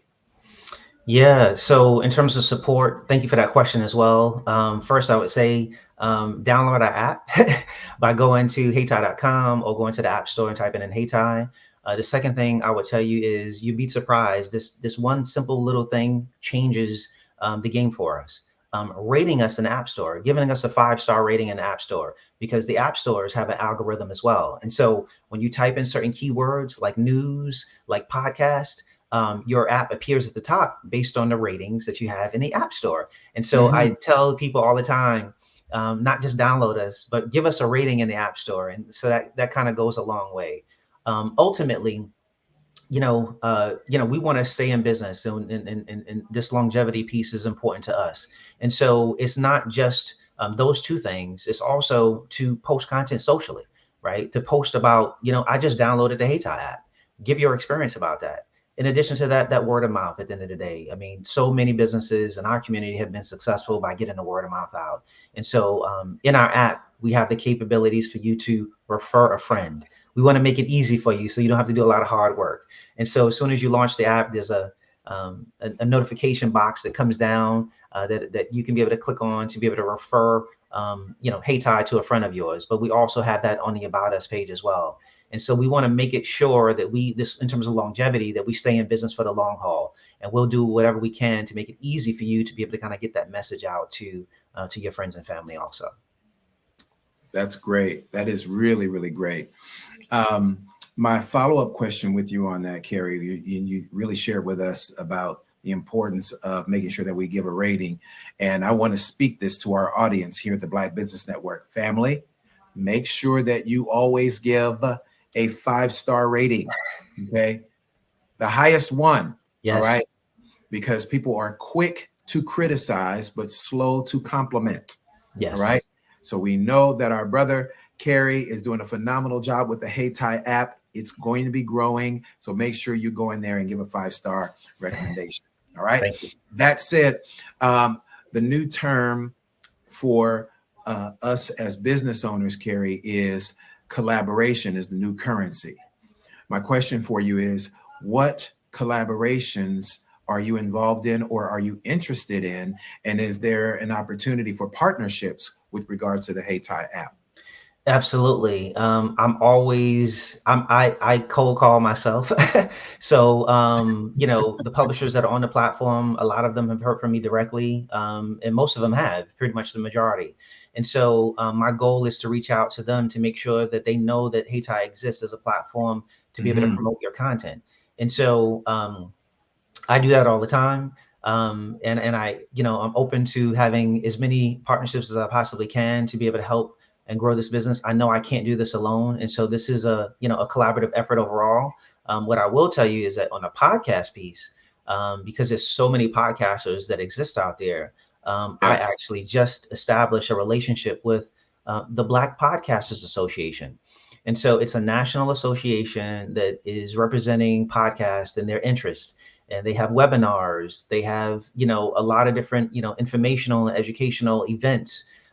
They work with, Afros in Audio to have, they had this year their 5th annual podcast conference. It was called Afros in Audios in Baltimore. I was there. Oh, wow. I was there as one of the speakers. And so Heytie is the official app for the Black Podcasters Association. And so I'm working with that association to make sure that podcasters around the world know about the Heytie app. And those podcasters also can be able to place their podcast on HeyTie to be able to get greater visibility and listeners to their particular podcast. And so I'm proud about that partnership. And, I'm looking to establish other partnerships as well with other national organizations along the way. Sir, you have no idea how excited I am. I'm doing my best to maintain my composure. This is so exciting. This is incredible. One of the reasons why I moved from Los Angeles to Atlanta, other than my primary mandate for being here, but one of the reasons that inspired me was the wonderful network of Black business owners that actually work together and want to see each other win. It's something that doesn't really exist as strongly in the Los Angeles area. But I want to ask you, Carrie, what is the long-term vision for HeyTie? And how would you like to see HeyTie evolve? What would be the ultimate, if you had your druthers, what would be the ultimate objective that you would like to see HeyTie accomplish? Well, I'll tell you two things. The first, and this is just from me looking at the marketplace and talking to publishers, talking to podcasters. And so one thing that I see is that they need distribution. And so I'm helping with that distribution. But also, these are times now where individual users can be able to financially support their podcasters by making small donations. And those small donations go a long way once they add up. And one of the long-term goals of HeyTie is to have our own support button or feature inside the HeyTie app, where any mobile users who is following a podcaster, following or reading from a publisher, they can be able to financially support that publisher, and that transaction is actually handled by HeyTie. And so I want to make sure that publishers can be able to stay around, not just generating money from advertising dollars, but also generating revenue from donations that come in. And I want to be able to build the tech to be able to handle those transactions. And so that's one of the first long-term goals that I'm looking to be able to do. And I'm looking into that for 2024. And so long-term, I will tell you, the name HeyTie is basically named after Durham's Black Wall Street. And so I really see the HeyTie app turning into a digital Black Wall Street. We've successfully aggregated news. We have successfully aggregated podcasters. Why not successfully aggregate Black business? And so where you can be able to come, you can read news, you can listen to podcasts, but you also can be able to shop and purchase products and services from Black businesses. I want to make it easy. Instead of, once again, during the holidays, I get an email or something shows up in my feed for, the 10 Black businesses. I want to see them on a daily basis. And so that's sort of some of the long-term visions that I have for this particular company. Okay, Carrie, you mentioned that one word that many of our people love to do, shop. Yes. So my question is, what are some of the monetization strategies, or do you have any monetization strategies for the HeyTie app? How can people benefit from that? Yeah, so today, HeyTie, our company today is monetized with advertising. And so as you scroll through looking at news, as you scroll and listen to podcasts, there are ads in the actual app. And that's how HeyTie is monetized today. But I want to tell you how we also make money for publishers and podcasters. And so for publishers, when you actually click on any article, we push you out to that publisher's website. It might be seamless to you as a user reading an article, but believe it or not, we're pushing you out to the publisher's website where the publisher has their own advertising and they can be able to monetize the mobile traffic that we send their way. And so it's a win-win for us, but it's also a win for our publishers because we're driving traffic to their existing websites. Now, for podcasters, what happens is that podcasters often, today I'm not really able to help them monetarily in terms of monetizing their platforms, except for sending listeners their way. And so if they have their own ad networks connected, before your podcast plays, you might say, today's podcast is brought to you by X. And so I drive listeners to your podcast so you can be able to obviously generate revenue from the listeners that we send your way. But at the same time, some of the long-term things that I'm talking about with the Black Podcasters Association as well is how can we be able to help them monetize and not just have them to be able to sell, but we can be able to sell on their behalf. And so those discussions are actually happening now behind the scenes. And so as we're looking to kind of grow and scale this business up for all content creators, I'm finding that, there are other opportunities that exist to be able to help out our content creators, to be able to generate revenue. And so we might be able to tap into some of those things as well. Beautiful. Carrie, my question with regards to that, because I love what you just mentioned. You mentioned about the importance of remembering what is the purpose of Hey Ty, why essentially you were given, God giving you this great vision for Hey Ty. And with that said, my question is for the listeners that are here in the Black Business Network, those that are listening to us online, how can we support you in addition to, of course, downloading the app and going into the store, making sure we're getting it? And ladies and gentlemen, again, as Carrie said, it's available on both Apple and Android. So Android users, we're not left out this time. Right. Usually Apple gets it and we have to wait 3 to 6 months before we can download it. But the Black man has got it all in there. Praise God. Thank you for highlighting this once again. I would tell you that support comes from, like I said, day to day. It's not just downloading, it's making Hey Ty a part of your day. When you wake up in the morning to look at news, don't just look at Apple News or Google News or, these other news apps. Go to Hey Ty. We can go to Hey Ty when you think about, when you look at sports, when you thinking about, what's happening for the weekend, you want to find out what's going on, go to Hey Ty. I want to be that, app of choice for users that are interested in listening to a podcast. You can go to Apple Podcasts or Spotify, but guess what? You won't find, we make it easy for you to find what you're looking for from our community. And so support Black content creators. Come to our app. We built the technology for you. We spent all of this money. We worked and I've tested this and I've gone through the tests and I've reached out and talked to our community and I wanted to know what our community wanted.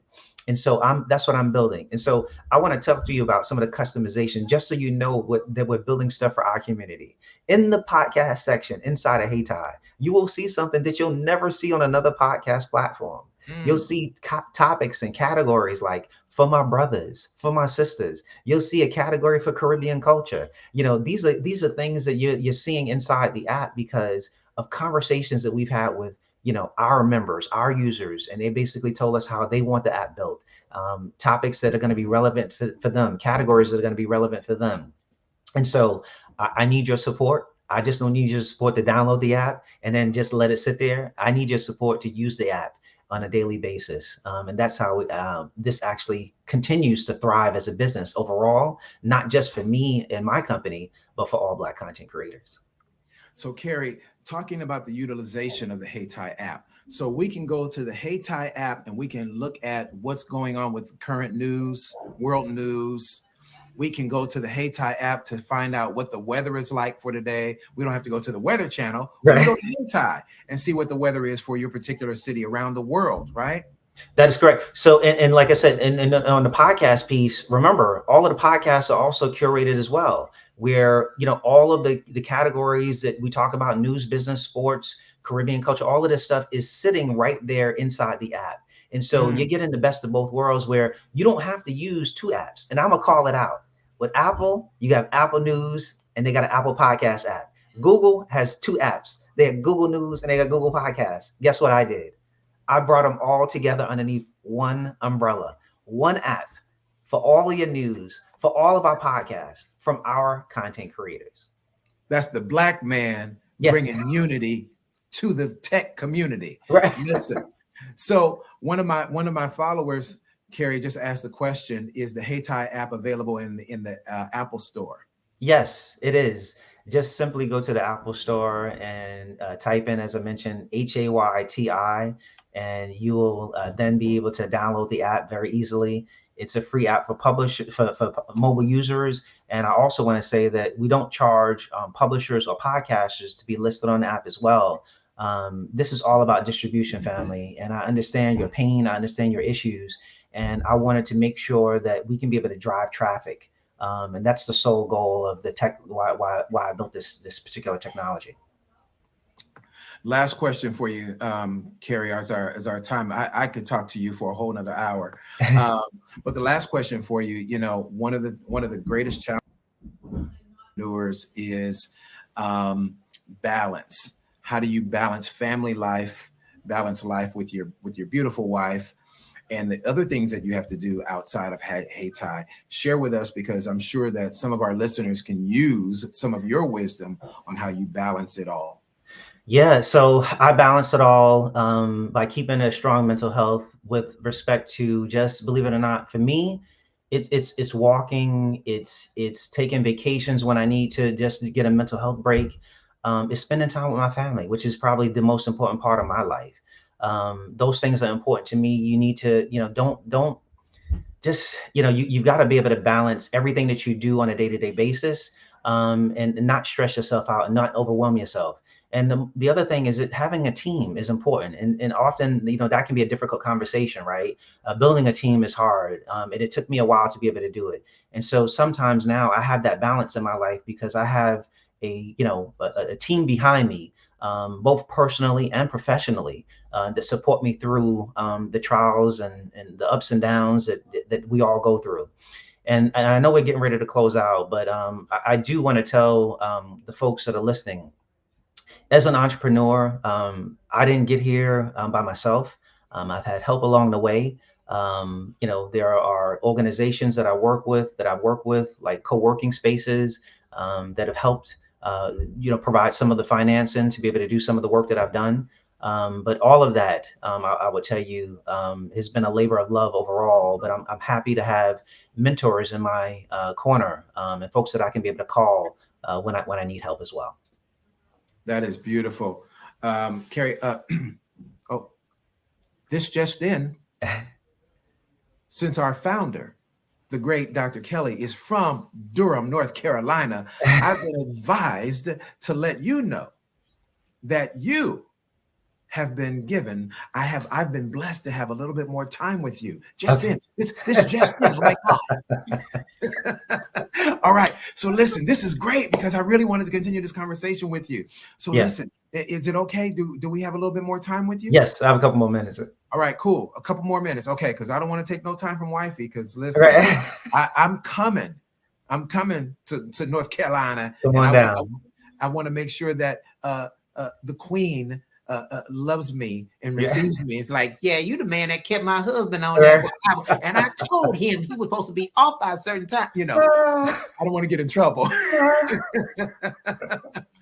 So, question for you. So, the technology, the technological aspect and the technological innovations. We talked about support. We talked about the need for utilizing Hey Ty for multiple things. Right. So then one question I have for you, for those who are perhaps novices as publishers, as podcasters, content creators, share with us, how would you compare Hey Ty, the Hey Ty platform, to other social media platforms or other platforms such as Apple, the Play Store, or even new up and coming platforms that we're seeing through Instagram, such as Fanbase and others? How would you help us to kind of understand that for those who are novices out there in the app space? Yeah, so I do want to be clear with your audience as well. We are not a social media company. We don't have, I've avoided basically the communication in terms of comments and everything that actually comes with that. And managing that can be a very difficult task. Yes. And I get enough hate mail as it is, so I don't even want to think about introducing that inside of Hey Ty. But what I will say is that what we've done is that when you think about, if you use a news app today to read news, if you think about a podcast app to listen to podcasts, we are a solution that basically doesn't exist. And so we're the first Black-owned app to integrate news and podcast all together underneath one mobile app. So that my goal is to continue to grow the number of news organizations, media companies that we have on our platform. In addition to that, our goal is to grow the number of podcasts that exist on our platform, to make sure that, once again, This app is global. It can be, you can listen to this app in countries around the world. And so I'm also going to be pulling in content. The goal is to pull in content from Black content creators that are around the world, not just here in the US. And so I want to make sure that we offer an all-in-one solution, because oftentimes, like as I mentioned, we had these discussions early, that when I was looking at these apps, it was hard to find content from our content creators. And I'll tell you, I'm from, originally from New York, and I grew up reading Amsterdam. Yeah, I'm originally from Brooklyn, and I grew up reading the Amsterdam News and the Daily Challenge and Black newspapers. When I left, I can't find them in my Instagram feed. I can't find them in my news feed. And I said to myself, why is that? Why is that? Why that's a problem. And so the Amsterdam News is on Haiti. The LA Sentinel is on Haiti. And so these are Black publications that have been around for, some of them, for over 100 years. The LA Sentinel? Yes. Yes. Hey, come on. Shout out to my city, LA, the Sentinel. Yeah. So that's what I want to make sure. I want to challenge your listeners, and I want to tell them, support Black journalism. And the way to be able to do that is to use the Hayti app. Yeah, they don't have the best tech, but they're creating content in your community.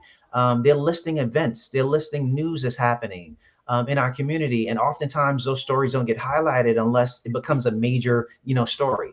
But there's things happening in our community all the time. And so you can be able to read those, you can be able to listen to those, and now you can be able to find them in a easily all-in-one solution, and by using the Hayti app to be able to do that. Oh, wow. That's awesome, Kerry. You already had me won over. Okay. And now you're telling me about the Sentinel newspaper in Los Angeles. We've always had two major news. The Wave newspaper was number one and Sentinel was number two, but Sentinel continues and Wave newspaper is gone. So congratulations on that. What a beautiful partnership. Oh, yeah. Speaking of partnerships, Kerry, what notable organizations or businesses are supporting the Hayti app, and what would you like to see in the continuation of those collaborations and partnerships? Yeah, so I'll tell you, because I'm here in the Durham area, this is specific probably to this area. We have the support of, there's an organization called American Underground. If you're in the North Carolina area, it's a co-working space who has provided us with technology credits. When we were just starting out to help us build, we probably received, in excess of over $20,000 in technology credits through some of their tech partners that are associated with them. There is another co-working space here called Provident 1898 that we're affiliated with. We work with them also. They made introductions for us and helped us along the way as well. And then I'll mention NC Idea. It's a nonprofit organization here based in North Carolina. And I'm proud to say that, they offer grants to companies. And so we are fortunate enough to be one of their grantees. We just received the grant from them.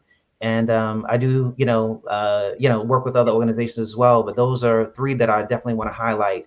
And so they've been, tremendously, supportive in the mission and helping us continue to push and drive this message forward. Awesome. That is excellent. Tell me, what is your daily source of inspiration? Quite naturally, when you're looking at the huge mountain that you have to climb with regards to your business, keeping a balance of family, keeping your own personal time so you can maintain your own personal sanity, and tapping into that creativity.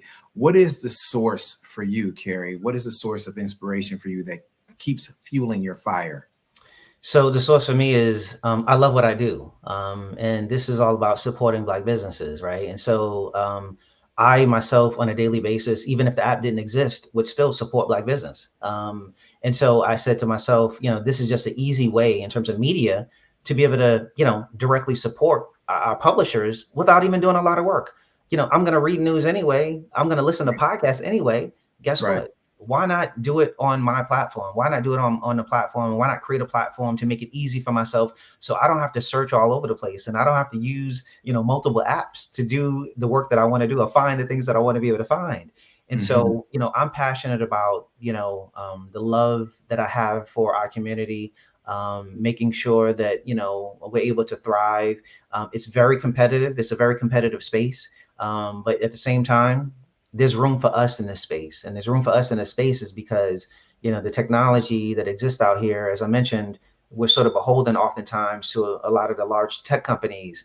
And so we're not getting the customization that we need, and so that true service. And so, I talk to our customers as much as I possibly can. I want their feedback.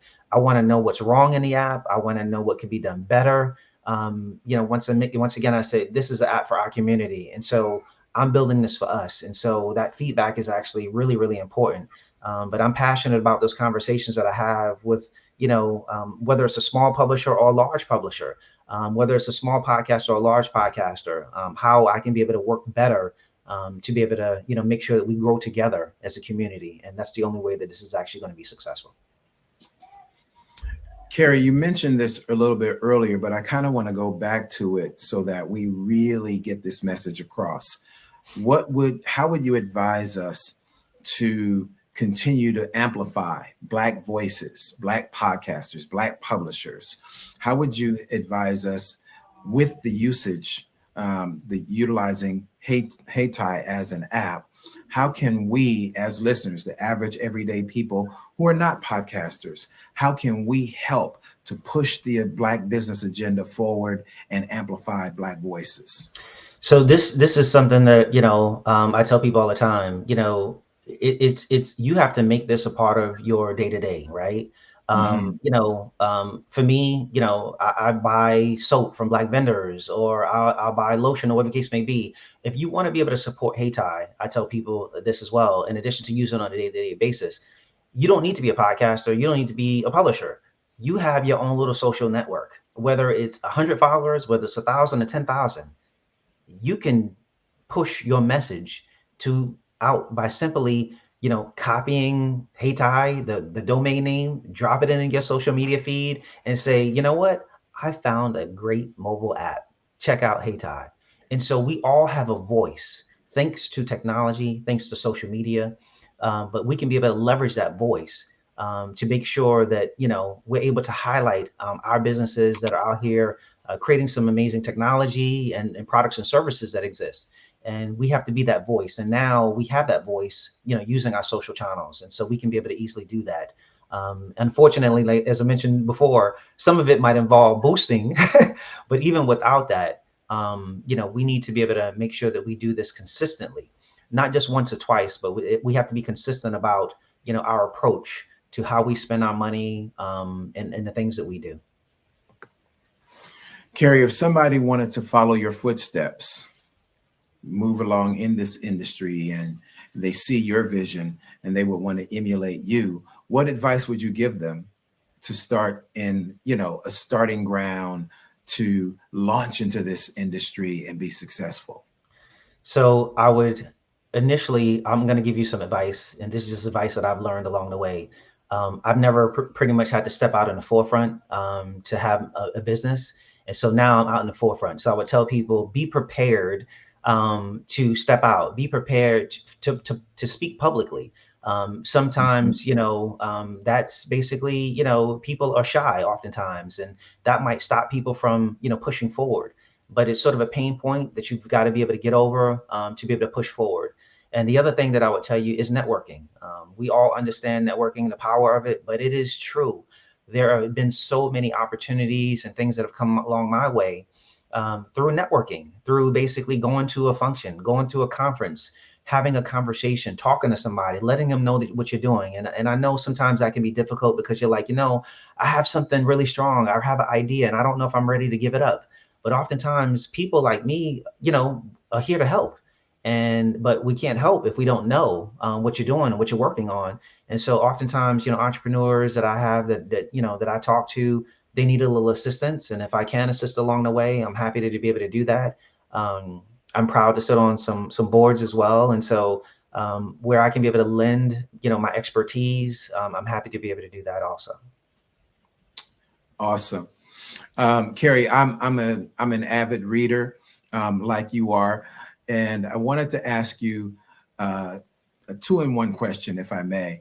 Sure. I know you gotta get ready to go. I'm so grateful for you sharing your time with us today. So my 2-in-1 question is, what is a favorite quote of yours? Okay. All right. And then the second quote, 1A to that question is, who is your favorite author? Okay. So favorite quote would be by the great Benjamin Mays. Every man and or woman is born into this world to do something unique and distinctive. If he or she does not do it, it will never be done. And so that's how I feel about myself in terms of what I've done. This is very unique, and this was something for me to be able to create. And instead of actually an author, I'll mention a book, because I want to share this book that has inspired me. And I actually often buy this book and give it out to other people often too. And that book is Think and Grow Rich, A Black Choice. Dr. Dennis Kimbrough. Yes. Sure. And so that book has been able to give me strength, inspiration. And I actually make sure that I actually purchase that book. I purchase multiple copies from time to time to be able to share that book with other entrepreneurs and just people in general, because it's just a great book to read. Yes, sir. Absolutely. And one that I would recommend alongside that one is definitely like the Bible for us, right? Yeah. As business owners. The other one that I would highly recommend is Success Runs in Our Race by the great Dr. George C. Frazier. Mm-hmm. Yes. Yeah. Networking extraordinaire. Yes. And speaking of North Carolina, Dr. George C. Frazier will be bringing the Power Networking Conference, which Forbes magazine has rated the Power Networking Conference as one of the top 5 conferences in America, not just Black conferences, right. One of the top 5 conferences for all entrepreneurs. And so he will be moving to Charlotte, North Carolina for 2024, August of 2024. So I'll be connecting with you offline, Carrie, and telling you more about that. But definitely, I want to be a part of what you're doing with Hey Ty. I'm excited about this, especially as a podcaster, as a content creator, and an author. I'm super excited. And so I'll be not only being a part of your community, but I will be pushing. You can just make me a Hey Ty ambassador. I don't know if I need to wear a Hey Ty flag or, if I need to wear a hat, a Hey Ty hoodie, you know what I mean? Whatever we need to do, Carrie, let's make it happen. Let's do it. I'll get it to you. Don't worry about it. I'll get you dressed well. Don't worry about it. Yes, sir. Yes, sir. Yes, sir. Well, it is a pleasure. It is an honor to have you with us, Carrie. I so appreciate you. And I want to do this, Carrie, just on a personal note. Please tell me the proper pronunciation of your last name. Is it Wheelis? You said it correctly. That is correct. All right. All right. Good. All right. Good. Schoolhouse rocks. Right. Helps a brother out. You know what I mean? Thank you so much for being with us, Carrie. Thank you. Again, it's a pleasure. And listen, you are a true genius. And we appreciate you being a part of the Black Business Network. Thank you so much. All right. So we'll see you. And we're going to go to our commercials right now, to our sponsors, and we'll be right back on the other side.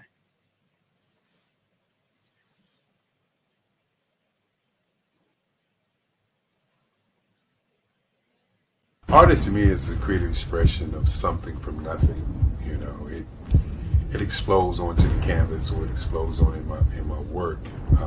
One of the things that I try to do more than anything is I try to just give the lines and the movements and emotions and expressions into what I do. Art really means to me a chance to express how I feel deep down inside.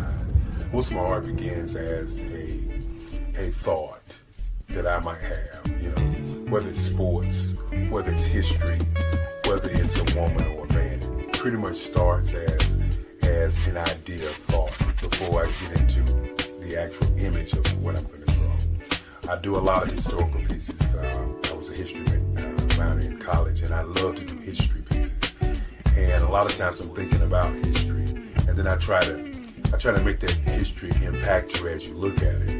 That's one of the reasons that I do pictures so large. People ask me, why do I do the pictures so big? And I tell them, I want the piece to impact them as they're looking at it, to kind of dominate them, dominate their space. And most of my pieces I try to do off page. I don't try to do anything that's going to be in those four corners or in a square. And I want your imagination to be a part of the piece that you're looking at.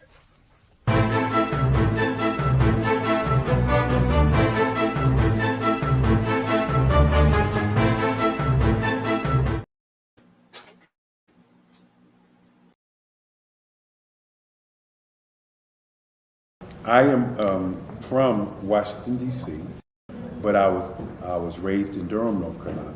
I came to Durham when I was about 5 or 6, and then I traveled back and forth to D.C. because it's where my people are from. One of the unique things about my family is my mother, she's also an artist. She does quilting, and she does a lot of artistic things. And then my son, he draws with both hands, his right hand and his left hand like I do.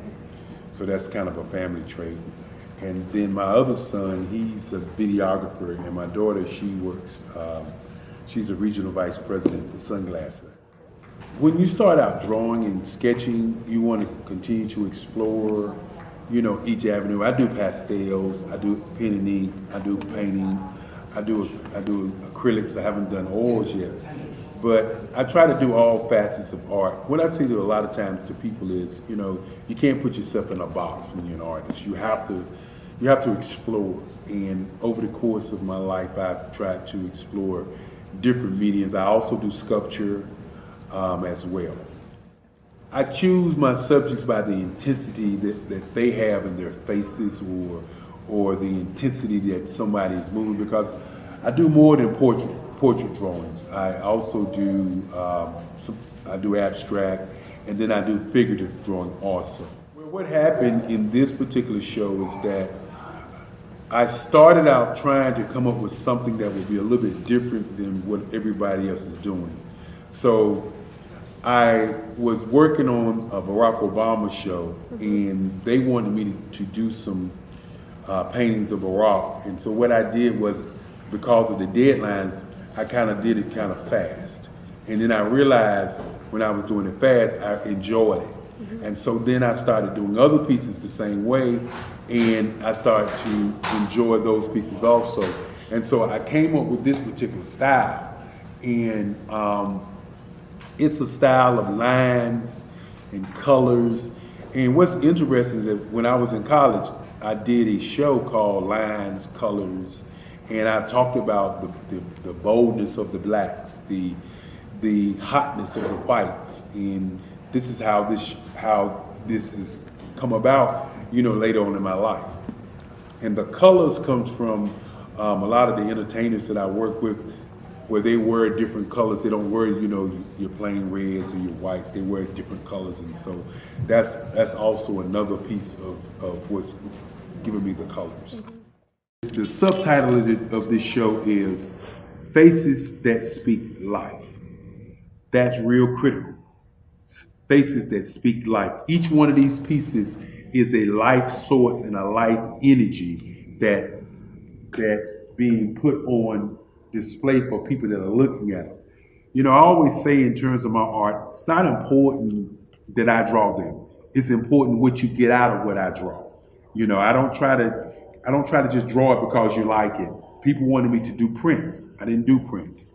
People asked me to do different people, but the people that I choose are people that make a difference in the lives of people in the world. So the human landscape idea was, again, as I say, the lines represent your emotions, it represents your ideas, and it represents your journey as a human being. And that's why you get the different pieces and the different looks. And as you notice, I try not to do one look that looks alike another look. And that's what's the most important part of this show. Sometimes you got to hear the news from the Black perspective, and more specifically, Black publishers. And that's exactly why you have to download the Hey Tie app, the largest mobile app delivering breaking news, videos, and podcasts from 200 of your favorite Black publishers. Yes, 200 Black publishers delivering news as it happens, literally all in one app. Go to HAYTI.com or download the app in the Google Play Store or Apple App Store. It's completely free, along with information that you can trust, so go check them out. Did you know that our black dollar only lasts for 6 hours in our community? Yet other communities, their dollars last for 19 to 30 days. The Black Wall Street Nation. Black Wall Street Nation. Yes, that's why we created the Black Wall Street Nation. Black Wall Street Nation is a centralized directory available to all Black businesses across the world. It was created for businesses like you, the ones that want to start and the ones who have a dream that have already started, such as businesses like Drop in a Bucket Productions, Valito Foods, Sugar Tea Branding Firm, All the Dazzle, Bun Cakeaholic, Miss Riot, and you.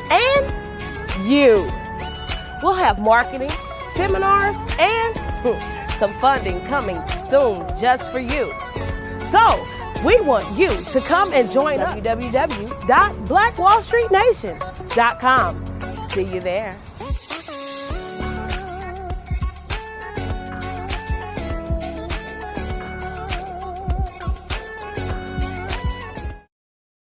The Black Business Expo's mission is to raise funds for high school seniors going to college or K through 12 entrepreneurs. This expo is a fundraiser for students. Please, you may go to www.blackbusinessexpousa.com to donate to the scholarship fund or use the Cash App at $BBXUSA.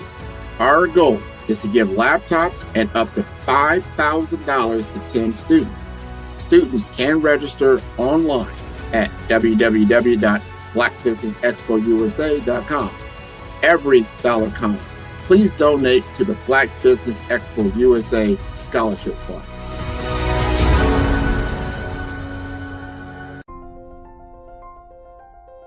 What if you could build your own city? A place where every child can find nurturing people to help them achieve their full potential. A place where every adult can access job training support. Where health education is abundant. Where social justice ruled the land. A place without limitations. Welcome. You have arrived at STEM City USA. It is what every city should be. A safe and trusted community where you find people and resources to help you become everything you are and beyond. STEM City is unlike anything you have ever experienced. It is a digital twin of the world around you, only better. STEM City is about energy and soul renewal. It is more than a digital world. You can almost feel the power of live cultural events, music, and theater. STEM City promises a better future for children with caring mentors and hands-on activities with dedicated tutors to support our youth. STEM City is your passport to a healthy lifestyle with weekly events addressing our community's many issues. STEM City is your financial well-being with helpful information on wealth management, career advancement, job training, and so much more. STEM City is the community you deserve. It is the city where your dreams can come true. STEM City USA, a place in the sky that is accessible to all who reach for the stars.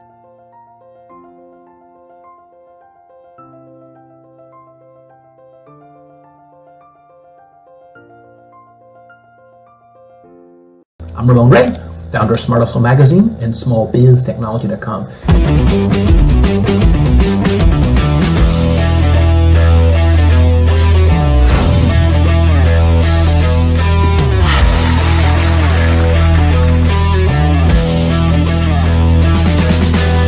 You're here today to celebrate small business success. Stand up on your feet. You rocked the house. It was amazing. Didn't we learn? For me, success comes from failure. One thing not to do is shake somebody's hand like this.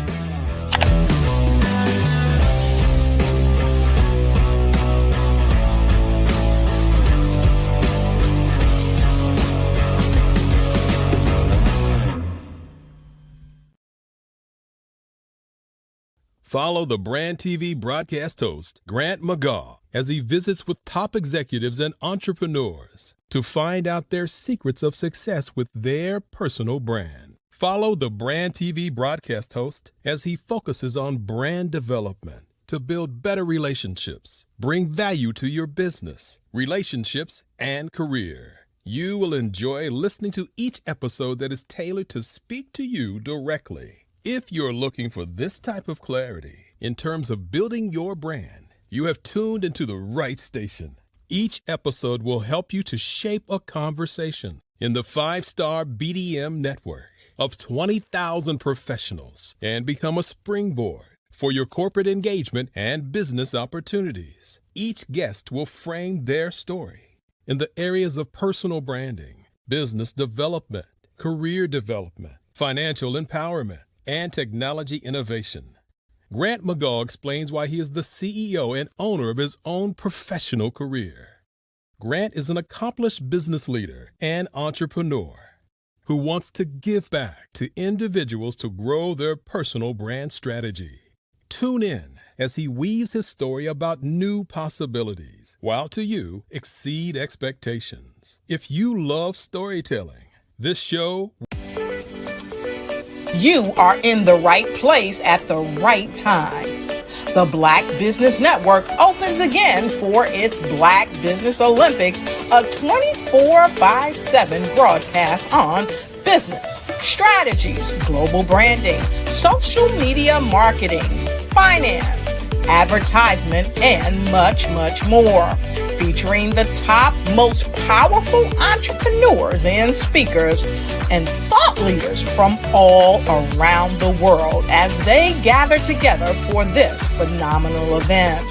Join the Black Business Network streaming live into the metaverse, STEM City, USA, Black Multiverse, Pod TV, Roku, Hulu, iHeartRadio, Apple TV, YouTube, TikTok, Instagram, Google Podcasts, Facebook, LinkedIn, IBM TV, Spotify, and Twitch. Tune in today and be a part of this amazing movement. The Black Business Olympics welcomes you.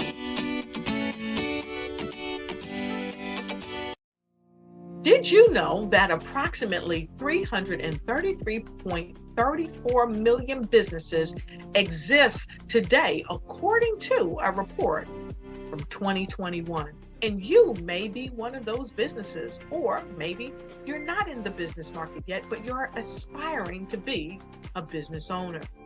Well, guess what? You're in the right place at the right time. Because let's face it, everything is about timing and opportunity. Hi, my name is Dr. Lotus Richey, and I'm the CEO and founder of the Lotus Richey Coaching and Consulting LLC, along with the Lotus Richey Ignite Show. 15 minutes of success with Dr. Lotus Richey, as well as books to boom your business and bring who you are. And today, I want to bring this amazing message to you about the Black Business Network and the Black Business Olympics. See, the Black Business Network and the Black Business Olympics is designed to help people just like you, that's right, that look like me, to take their business to the next level. Not just in your front yard or your backyard, but globally. The Black Business Network and Black Business Olympics is designed not to just help you survive, but to help you thrive.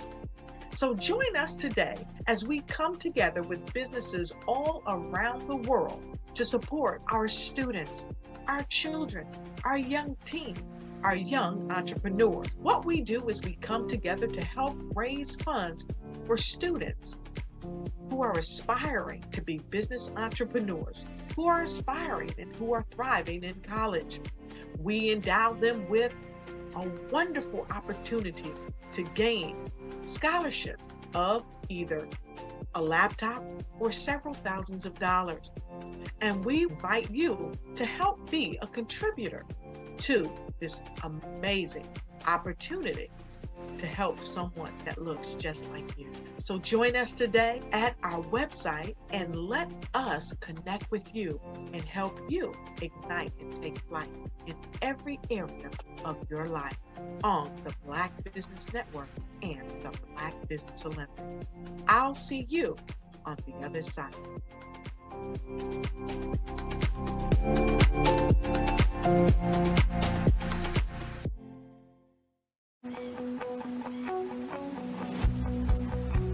I am Black Business. From the moment I wake until the time I sleep. Yes, I am Black Business. I am Black Business. Tell me, are you Black Business? I am Black Business. Do you support Black businesses? Listen, I support Black business because I am Black Business. Black Business Expo, one of the largest business showcases in the history of Black business in the world. The world! Sign up today at www.blackbusinessexpousa.com or call 919-308-9090.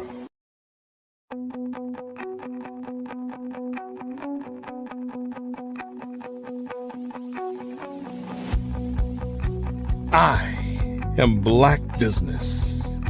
From the moment I wake until the time I sleep. Yes, I am Black Business. I am Black Business. Tell me, are you Black Business? I am Black Business. Do you support Black businesses? Listen, I support Black business because I am Black Business. Black Business Expo, one of the largest business showcases in the history of Black business in the world. The world! Sign up today at www.blackbusinessexpousa.com or call 919-308-9090. I am Black Business.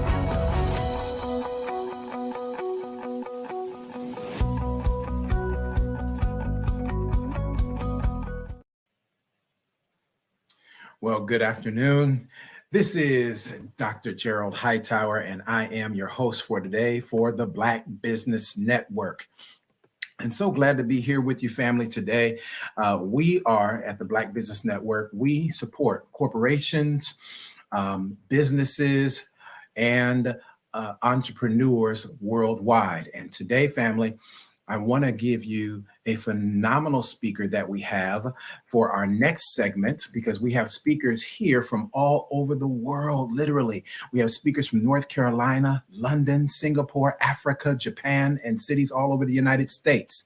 The Black Business Network is a global community sharing its business knowledge to empower, inspire, and educate businesses about business.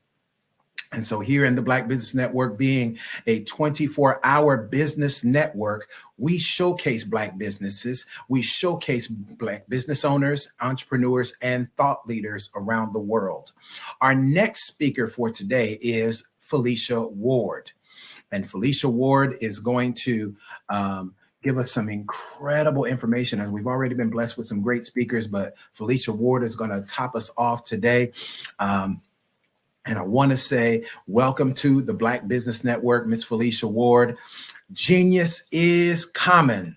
So glad to have you here with us today, and I will see you on the other side. Thank you so much, Dr. Hightower, for having me. I am honored and proud to be here, be part of such a milestone occasion. It's so grand, and I think this is a perfect timing in the paradigm shifts that are happening throughout the world to talk about personal branding. Yes, so, well, we are honored to have you. Happy to be here. So go ahead and take it away. Yes, ma'am. Honored to have you. Genius is common, as we always say here at the Black Business Network. So I'll see you on the other side, Miss Felicia. God bless you. Thank you. So today I want to talk about the importance of personal branding. We are living in a time frame where in this nation, in the rest of the world, people are being bombarded by so many hundreds of millions of messages daily.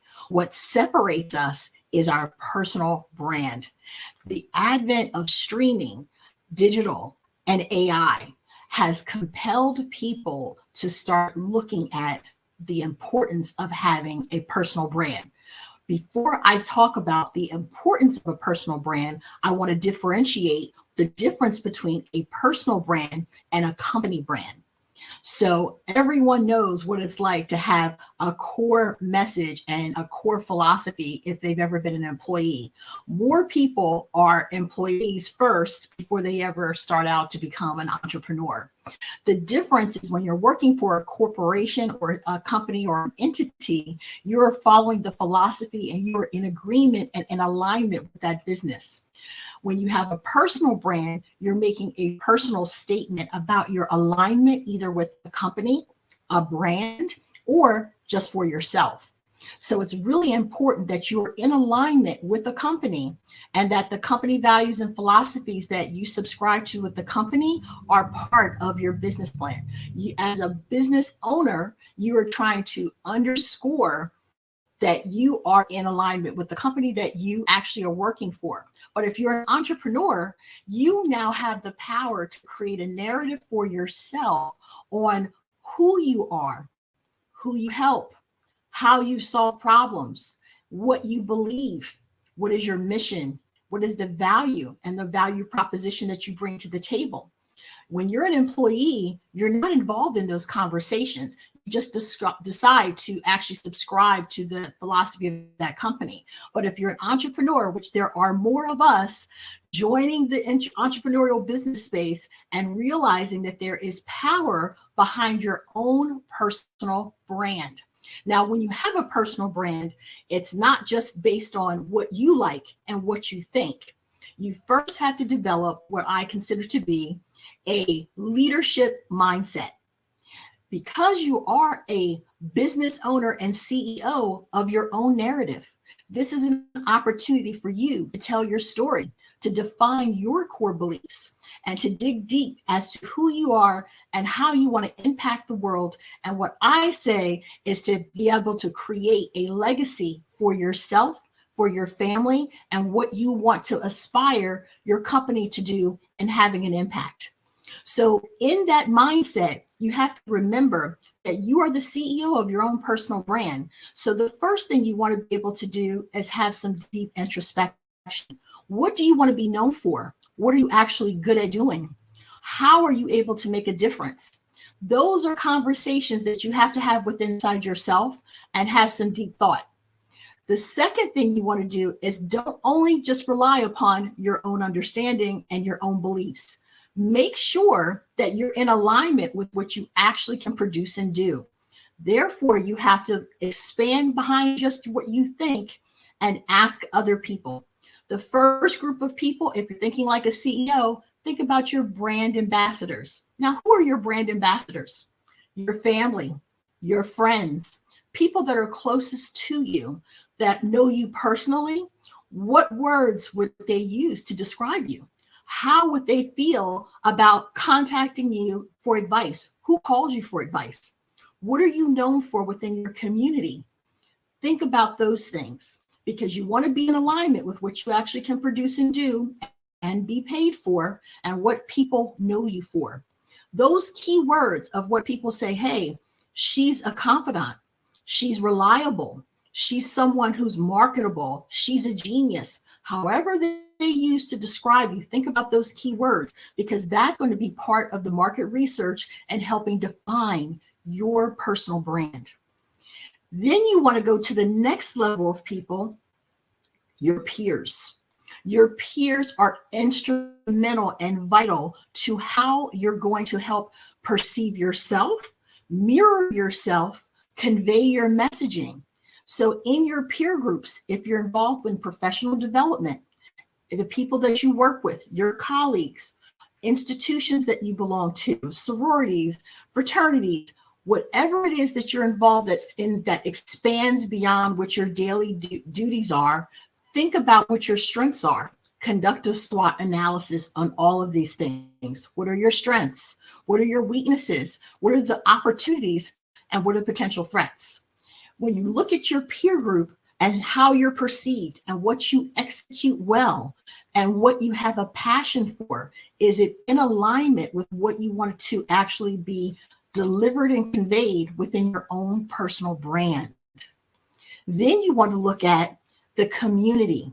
How are you going to impact your community, whether it be within your industry, where you live, or a cause or a institution that you want to support? When you look at that, that has a full impact. So you're looking internally, you're looking externally, you're looking professionally, and you're looking at your community. Let's face it, in today's environment, people want to know that you're concerned about the people, you're concerned about the planet, and you're concerned about profits. Profitability is one of the things that you want to consider as part of your personal brand. So what are the solutions that you actually solve? So now that you know who you are, what you believe and your core beliefs, what mission do you have? What's your objective here? And what problems would you love to solve within your community, within your personal belief system? What do you want to actually solve professionally? It's really important to define that. And what often happens is that when people are defining their personal brand, they're hiring someone from Fiverr. They're picking their favorite colors and their favorite fonts and thinking because something is pretty or professional looking that that is their personal brand. I can tell you that is not your brand. That is only a very small aspect of your brand. That's the identity of your brand and how people visually see your brand. But if you don't have core beliefs, a mission statement, vision about what you would like to achieve within your business, it's going to fall flat because you need to be able to deliver upon your brand promise. What is your big promise? When you see something advertised on television and it looks great, when you actually order it, what is your experience? If you don't deliver upon the experience and what people have anticipated for you to deliver and what you said you're going to deliver, you're not in alignment. So think about those things before you actually start talking about the visualization of what your brand is going to be. So before you have it looking beautiful, make sure that there's a foundation there, that you are subscribed and in full agreement with what you want your personal brand to say about you. It is the perfect time for you to put your personal narrative into your brand. Now I want to talk about your story. Everyone has an individual story. It's part of our DNA. Everyone has a different journey. What is your journey? What has it been? But don't just tell a story to tell a story that you were born on a farm at night. Make sure you're telling a strategic story, a story that is compelling, that draws people in so that they say, wow, I want to know more. So think about the different milestones that you achieved. Think about the different failures that you've had and what you've learned from those failures. Everyone can tell you that people learn from their failures more than they do from their success. I share with people as part of my story is that I went from a corner office making $120,000 a year to being laid off 4 times, reinventing myself 4 times, climbing back up the ladder and becoming an entrepreneur. And having all those different experiences and having to reinvent myself, I realized at some point that instead of reinventing myself, let me introduce myself. Introduce yourself. Define your narrative for your personal brand and think very strategically about how you would like that to be conveyed to other people. You want it to resonate with your ideal customer. How do you get to your ideal customer? By being introspective, looking at your core beliefs, looking at what problem you solve. That's all internal market research. But for your ideal customer, who is willing to pay for your advice? for your business solution, your service solution. Think about who your executive buyer is. Think about your local buyer. Think about a regional buyer. Who would want your services? Who would subscribe to what it is that you're not only selling, but also to your story? When you're able to interweave your personal story into what it is that you deliver, you will have a compelling offer that people say, wow, I want to know more. So people want to not know that you were born on a farm at night. They want to know that you were born on the only farm at night in the middle of a storm where you actually created the beginning of a brand new product that helped you, generate $10 million. That's a story people want to hear. People don't just want to hear how you overcome. They want to know that you've experienced all the levels of humanity. That's part of the introspection. Think about, as your failures, what are the things that you experienced that brought you to lows and then brought you to highs? And what did you learn in between? That is all part of your personal story. Those different nuggets of information are vital to people so that they can feel that you're educating them, you're inspiring them, and you are creating something for them that they feel that they need to engage. They need to take action now. So think about that as part of your personal branding when you're putting it together, so that the next step, after you define how you were able to do what you did, create a framework for yourself. So many people have a personal brand and they have a company, but if I ask them, what is their framework? I have a strategic leadership visibility framework. When people are trying to aspire to get to a certain place in life, no matter what their industry, my framework works. People, when they're introduced to the stage, they say next to the stage is the award-winning author of best-selling industry. They keep going. How are you going to get to those different levels? Well, people start out with peer engagement. So before you find out who your ideal client is, have you hung out with them? So don't just look at the numbers, because people are not numbers. People are human. How are you going to humanize your brand? So I did a post the other day and I talked about how to not be king dumb, as in a person that only stays in their tower of power and looks at numbers and makes decisions. As part of your personal brand, you want to talk about your human engagement. What are you doing and what have you done to personally experience the things that you're going to ask clients to do? When people are asking for their dollars, if you're asking for someone's dollars, you need to be able to speak in the keywords and the language that they speak in. You want to be on a planet where you speak their language, they speak your language, and you have now found your tribe. So you start out with professional development, because in professional development, you will eliminate imposter syndrome. One of the biggest problems as part of your mindset and working with personal branding is people say, I'm not a brand, I'm just a person. No, you are of value, you are worthy. So learn more about the industry that you want to be in by getting involved in professional development. When you're in rooms of professional development, it's an even playing field for everyone. No one knows anything, and we're all going to start from the beginning. You're going to meet peers in your industry. You're going to bond with them. You're going to remember the pain points and the challenges that you experience in learning something new. You're going to want to educate people and apply what you just learned and add that to your personal brand. You want to bring people on your journey as part of your creative storytelling and interweave what you learned, what you overcame, and remember the pain points. Because when you talk to people, they will tell you their pain points, their challenges, their fears, and their motivations. People don't buy products and services. People buy transformations, and people buy strategic shortcuts to get them where they need to go. Remember that. Strategic shortcuts, transformation.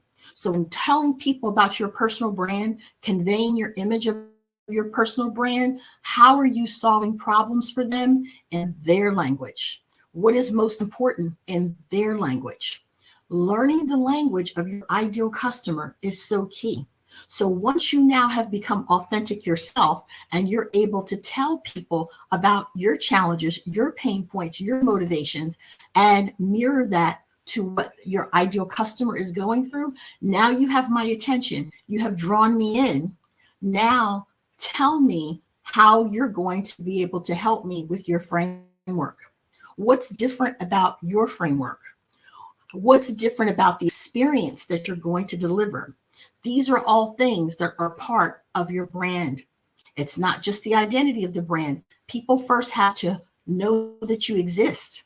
That's the brand identity and the fonts and the things that you see. Then they have to be attracted to what you're saying. So next comes your message clarity. So once you've defined yourself as your personal brand, and then you have a compelling solution, you have a framework, you have to think about what is your messaging? What is your messaging clarity? What are the key words that you're going to say over and over again? When I introduce myself, I say I'm a marketing, communications, and leadership development consultant. A lot of people don't know what that means. But when you tell people how you are able to help them, and I say I help servant and transformative leaders, and I help position them as industry thought leaders. That sounds great, but you can get it down even further by saying I help time poor servant and transformative leaders into industry thought leaders, people who don't have a lot of time. So if you're trying to get the soccer mom and you say, hey, are you overwhelmed? You're going to get a lot of people's attention. You need to define it and bring all of the people to the yard. And then you need to get even more defined as to how you're going to help them in this particular journey. And so once you have this authenticity about yourself, you're actually speaking in the language of your ideal customer, then you have to start delivering consistent content, valuable content. Provide me with insights, share stories, tell me something that I haven't heard where I say, because I want to be able to come back to your well of either knowledge, that's the education component, or I want to come back because you're telling me something about leadership, something that's going to help reinforce my foundation as a leader. You're telling me something that I want to follow. People want to follow. People follow leaders. So think about your thought leadership. Think about how you're going to help uplift your soccer team, your soccer moms. There's some gift that you have been endowed with that you think about how are you going to share and how are you going to uplift, how are you going to inspire, and how you're going to educate them. And then when you have a consistent message, a message with clarity, and you have your brand identity, and now you're delivering really good content, I want you to think about the things that you're going to do to connect to many people. So you connect to your ideal customer. Now, how can you talk to many people at one time? You want to speak more. You want to be conceived as a leader. You want to write and journal how you feel, what you think, how you're able to serve. When I tell people about their personal brand, think about service, not selling. One of the big advantages to having a personal brand is that you can have a personal conversation with someone. I'm not talking about products and services and solutions. I want to connect with the person and I want to find out what your priorities are. I want to find out your mindset. I want to find out how can I help you right now in this moment. I was able to get a huge client from talking to them and them telling me all about their moving. That was their number one priority. That was what held over their head. Someone else's biggest problem might be that they're worried about mergers and acquisitions. When you're talking to someone and they seem diverted, they seem consumed by something, find out what that is. You being a human and having a great personal brand, you're going to be able to be adaptable, change what you were going to say and be an active listener. Listen more and speak less, and they will tell you what their problems are, what their pain points are. How you're able to help them in that moment will help build what? A personal relationship. Personal branding equals personal relationships. When you're just coming into a situation and you're representing your company, you have an agenda. You're trying to sell your products and services and solutions. You're trying to wave the flag as to why your business is so great. Well, guess what, everybody? Everybody says they have a great business, they have a great service, they have a great solution. What else do you have? What else do you bring to your table? Who you bring to the table is your energy, your essence, and how you do things. So if you're a person that's creative, lean into that. If you're a single mom, lean into that. If you are, as we all are, African American, proudly state that that's part of your differentiation.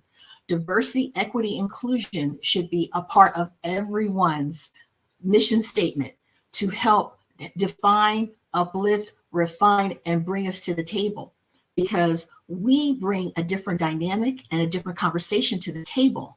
And instead of trying to assimilate, step out and help that be part of what you do. It's a differentiator. Lean upon that. Never step back from who you are. If you come from a particular background, state that from the beginning if that is part of what you do. But you have the power to create that narrative. And what I tell people, when you think of marketing and you look at frameworks, there's a framework called PISOs. The P stands for paid ads. The E stands for earned media, which means the publicity that you get from different organizations, media outlets. Then there's shared media.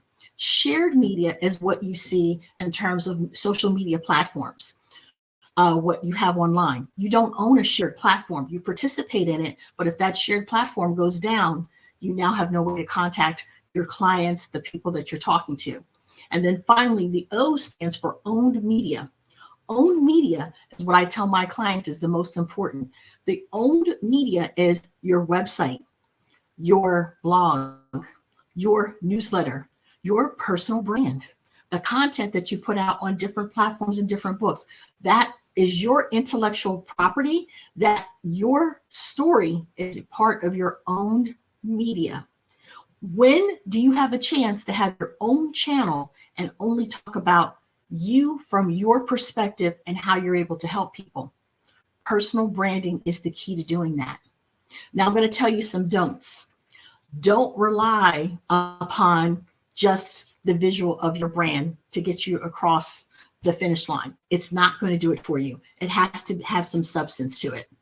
Don't have irregular postings and irregular contact with people. You have to do something consistently. It takes people now on average 12 to 14 times before people even recognize who you are in the marketplace. Then I want to make sure that the content that you're delivering has value. If you don't have anything to post that you can think of, don't post. It's better to put out content that is valuable so that you feel proud of the content that you put out and it is reflective of you and your brand and your business, and it's all in alignment and that you can be proud of it. Make sure as part of your personal branding that you employ and deliver evergreen content. Evergreen content is content that if I look at it 30 years from now, if I go back and look at content from 50 years from now, I can watch a video and learn something from that video. You want to make sure that about 70% of what you're putting out is evergreen content.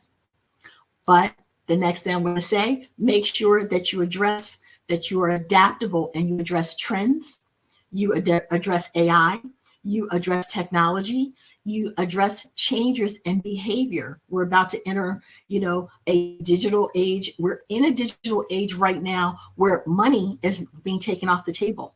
People are passing laws to say that, hey, we're going to be living in a cashless society. So the paradigm shifts that are occurring, make sure you address them. And right now we're in a perfect storm. And that perfect storm is a change in the demographics. We are now a world of people of more of color. Second demographic shift and paradigm shift is technology. As I said, with AI and everything else that's coming out with technology, you must address it and must incorporate that as part of your personal branding and business. Be up with the times if it's prevalent. And behavior. The behavior of people is changing. A lot of things that were socially unacceptable are now acceptable. Address them. Do not stand on the sidelines if you feel strongly about something that is part of your core beliefs. If you're a person that loves sustainability, talk about the people, talk about the planet, talk about profitability. Those are the things that are part of environmental, social justice, and governance that people are looking for. They're listening for that information. If you now are vegan, behaviors within veganism have changed restaurants, have changed menus, have changed what people eat at school for your elementary schools and education. So when there's a trend that's coming about and it will impact your business, your industry, or your behavior, make sure you address those things.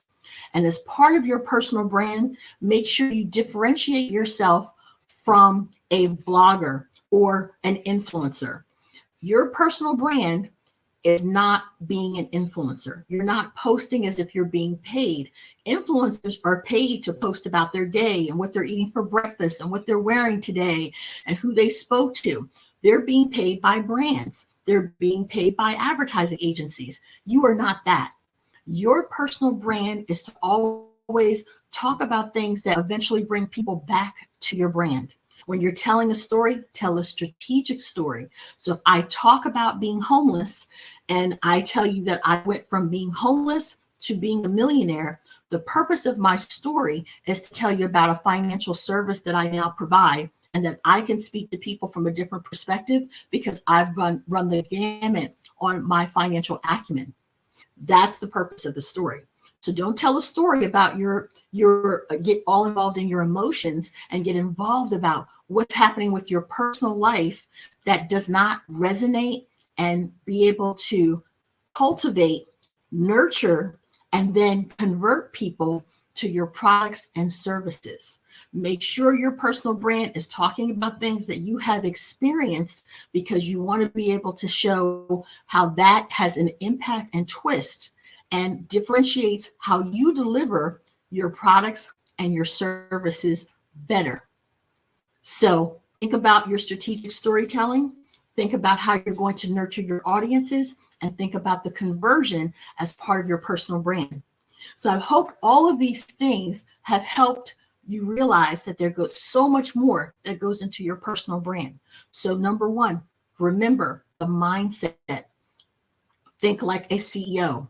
This is your opportunity to have teams, have market research, to look at the outside, look internally, look externally at how your brand is going to look, feel, and be experienced by your clients, and so that you can sleep very well at night and that you can say resoundingly with your chest how you feel about certain things. You want to be able to tell people, hey, I have a business where I believe, and tell me those core values. And tell me how those core values align with your business. Tell me the story, a little bit about how you got to where you are. Tell me the trajectory.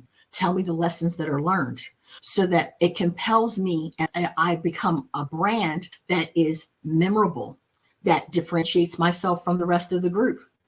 Stating the obvious, but making sure you state why. Don't just say you're an African-American business owner without telling me how that impacts your industry.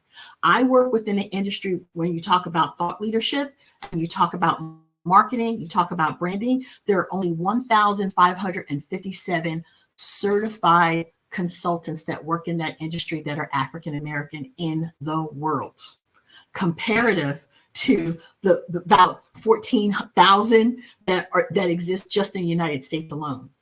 So when you say that you're an African-American marketing, communications, and leadership development firm, it has power. So one of the things I want to talk about finally is learning how to speak the way your corporate buyer speaks versus how a person who is an entrepreneur speaks versus how you speak to your family members. It's really important to know the three differences because people who are your family and your friends, as I said, I I call them brand ambassadors. They may not be your ideal client, but they are your best emotional support system. So don't be upset if they're not buying your initial products and services when you go into business. Think about how they have a network of friends and family who are willing to support you in whatever endeavor you have.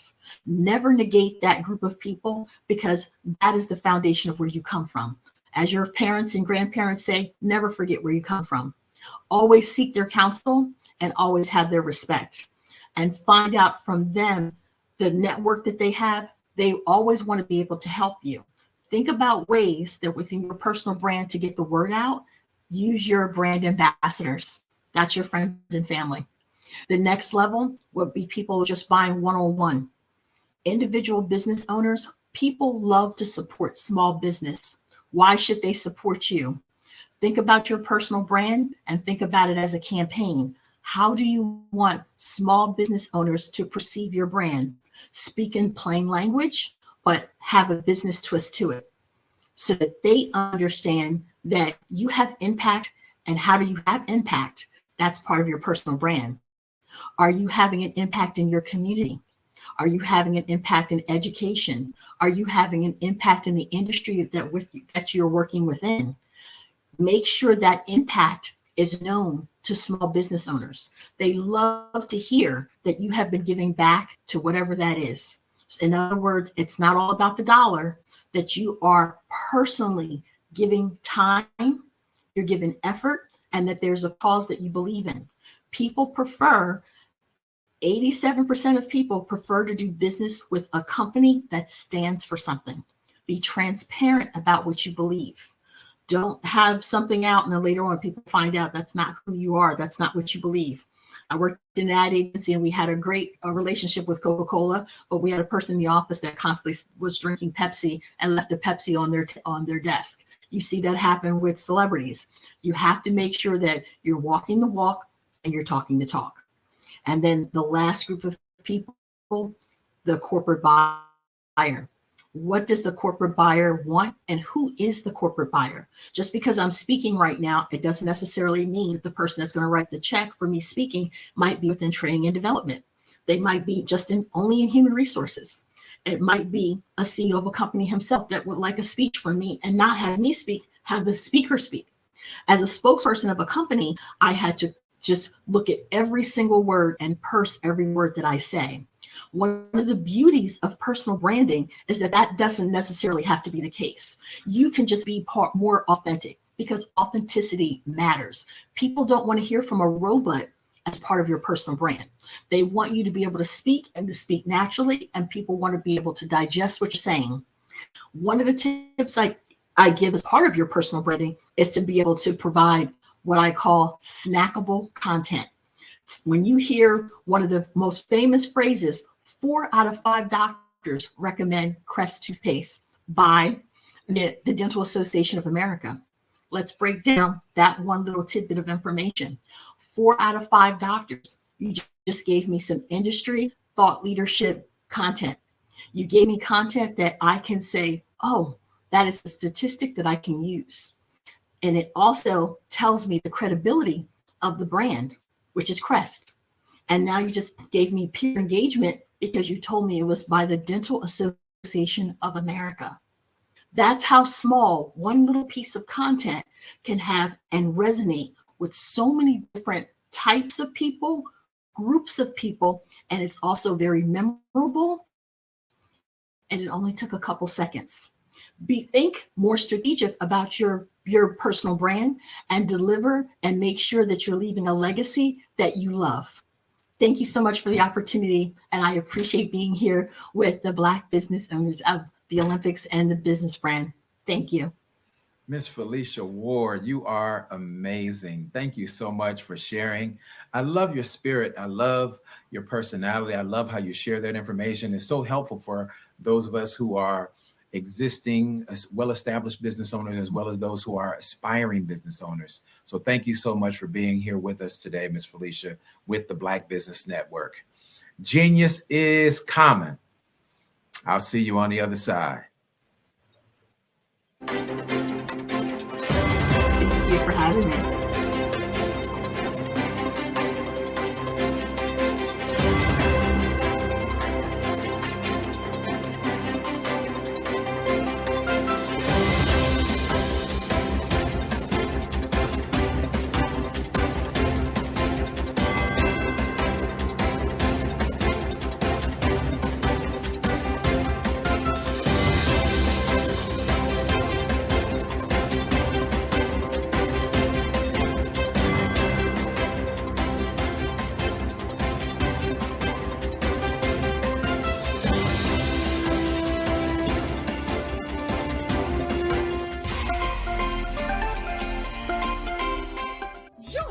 Dr. Eric Kelly III, and a host of phenomenal speakers from all around the globe for this 7-day virtual event that you don't want to miss. The mission of the Black Business Expo is to raise scholarship money from kids all the way from high school, all the way from college. The Black Business Olympics is one of the largest Black business showcases in the world. It is an opportunity for businesses and companies to showcase their businesses globally. We are going to be giving away laptops up to $5,000 away to students. Again, I'm Olivia Appleberry, the founder of 2 Cents Finance and one of the speakers for the expo. I am so excited to see you there. For more info, go to www.blackbusinessexpousa.com or call 919-308-9090.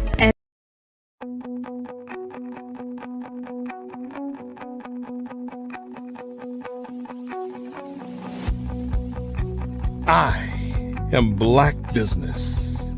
From the moment I wake until the time I sleep. Yes, I am Black Business. I am Black Business. Tell me, are you Black Business? I am Black Business. Do you support Black businesses? Listen, I support Black business because I am Black Business. Black Business Expo, one of the largest business showcases in the history of Black business in the world. The world! Sign up today at www.blackbusinessexpousa.com or call 919-308-9090. I am Black Business.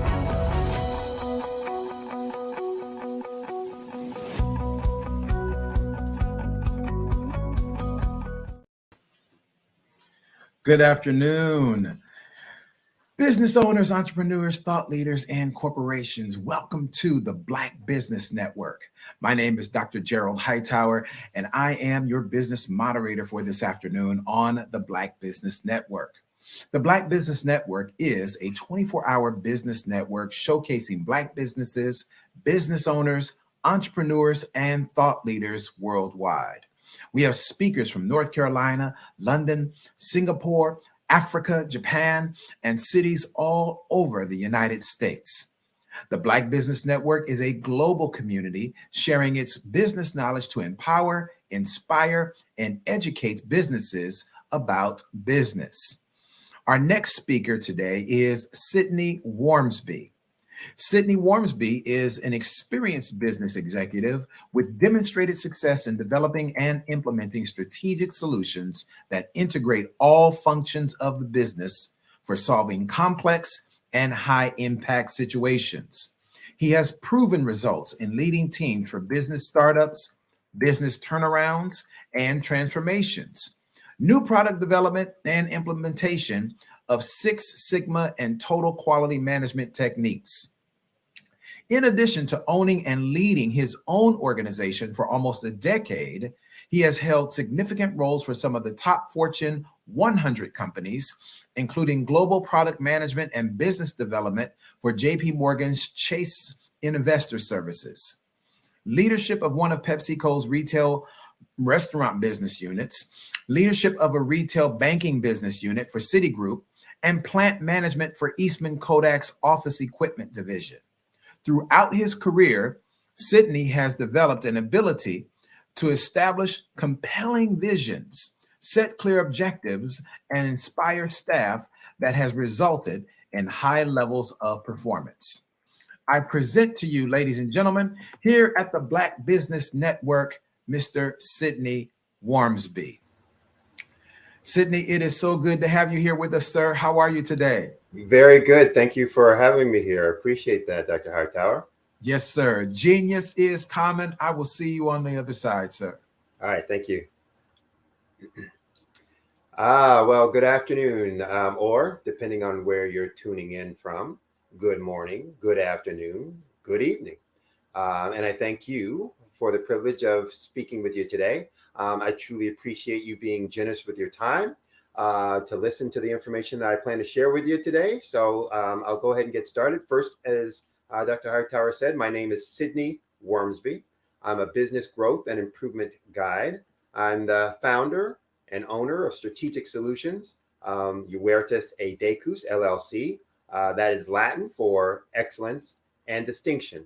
And with my firm, we provide solutions with results to small and mid-sized businesses that double their revenues and profits, usually in about 12 months or less. And I use the word guide in my business title, and I use that intentionally instead of consultant or coach, because unlike most consultants or coaches, I'm very hands-on on the implementation of our solutions with our clients. And we are present with them through that growth journey, guiding them all along the way as to the right path to take to get to the desired destination or to the outcomes that they are looking for. Now, we're at this time of year where for all businesses out there, it's getting late into the fiscal quarter. For most businesses, it's the fourth quarter. So for some businesses, depending on how you set your company up, it's the end of the fiscal calendar year. And so for those businesses and business owners, it's a time typically for assessment and reflection. You may be saying to yourself, it's the end of the year. Here are our goals. Here's what we set out to do. We did pretty well. Or you could be saying, it's the end of the year. Here are our goals. And what the heck happened? Why didn't we get, anywhere close to where we were, heading for, or anywhere close to meeting our goals and objectives, et cetera. And some may even be saying, we did okay. So regardless of how your business performed throughout the course of the year, where you're at right now, this is not just a time for assessment and reflection. It should also be a time for you to start looking forward and planning for this upcoming year. So 2024 is fast approaching. And it just seems like it was yesterday that it was the beginning of 2023. So you don't want to be at the end of 2024 thinking that, where did all the time go, et cetera. So today I'm going to talk to you about growing your business and helping you understand what the secret sauce is to achieving growth and kind of getting to, the vision that you've established for your organization.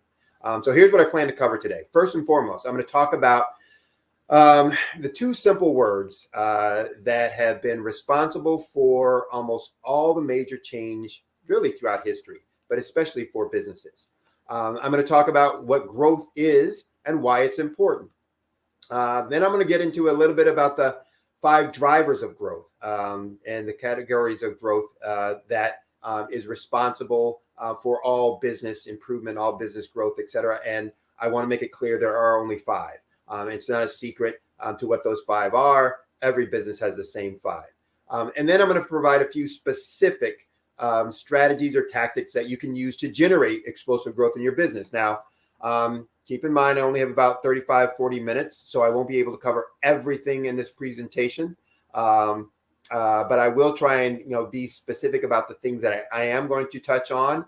And, if I, go into great depth and detail, then I'll probably have to leave something out. So I'll, skim through as many of the categories as possible. But hopefully what my comments will do, even though I can't cover everything, what my comments will do will hopefully stimulate your thinking, open your mind up to new opportunities, new possibilities, new actions to pursue. So with that, I'll go ahead and get started. So most of you are probably, thinking, who is this guy and why is he in front of us, and what qualifies him to give me any information or suggestions on growth. And I'll first say it's probably the depth and diversity of my experience, but also the passion and commitment I have to delivering results and outcomes. So in terms of the diversity, Dr. Hightower mentioned some of the companies that I've worked for in the past, some of the experiences that I've had. And I've, had early in my career, worked for a lot of the Fortune 100 companies, Citigroup, JP Morgan Chase, PepsiCo, International Paper, Eastman Kodak. And for them, I had a ton of responsibilities in all levels of business. But in addition to that, I had a diversity of industry. So I've worked in retail restaurants. I've worked in retail banking. I've worked with investment banking. I've been involved with chemical processing, equipment assembly, and then obviously with consulting a wider diversity of businesses as well. But I've also been with a lot of diverse phases of businesses. So I've been involved with startups, turnarounds, businesses that were on the decline, that I was responsible for trying to turn that back around in terms of that decline. Diversity of functions and responsibilities, engineering, sales and business development, process development, R&D, business unit level, executive level leadership, in geographies, diversity of working with local markets as well as national markets as well as global markets. So all of that has given me a diversity of experiences and knowledge and understanding of business. But I've also been diverse in terms of not just being a doer, but being an educator. So I was a professor, an adjunct professor for more than 12 years, teaching every subject within the College of Business within the CUNY system here in New York, City University of New York system. So in addition to all that, my passion and commitment to getting results, I said it in the beginning of my intro, that I provide solutions with results. That's a big aspect of what I do with my clients. They don't hire me just to spend some time with them. It's about what can you deliver for me. So, I've taken a business group from 10 units to over 46 units, in a matter of 3 years. I've reversed a 2-year sales decline of a product in less than 6 months for another Fortune 100 company. I've grown, revenue and profits for a division of a finance company that was 2 times what the corporate average was. And then, for my clients that I'm working with in consulting, I'm typically, as I said before, doubling their profits in less than 12 months. So the net of all of that, I really want to, kind of highlight is that I know business, and I know business from all the different perspectives. I know each of the functions, aspects of the business, how they impact one another. But I also fundamentally just know the business of business. And so because I understand, those things, I will, when I discuss what I'm, the examples and systems that I'm talking about today, they will come from the experiences that I've had, the things that I've put in place, the things that I've implemented, not just from, theory, but actual, accomplishments, that I've been able to achieve with those roles that I've had. So with that, let's start. One of the things I said I wanted to talk about was the 2 simple words that drive all change that have been responsible for all change. So whether we're talking about change for your business, change for your personal life, or even change that has occurred, within the history of the world, most major changes begin with these two simple words. What if? What if? What if we, or what if this change? What follows those 2 words usually is something that challenges you. Challenges you, challenges others to think about things in a different way.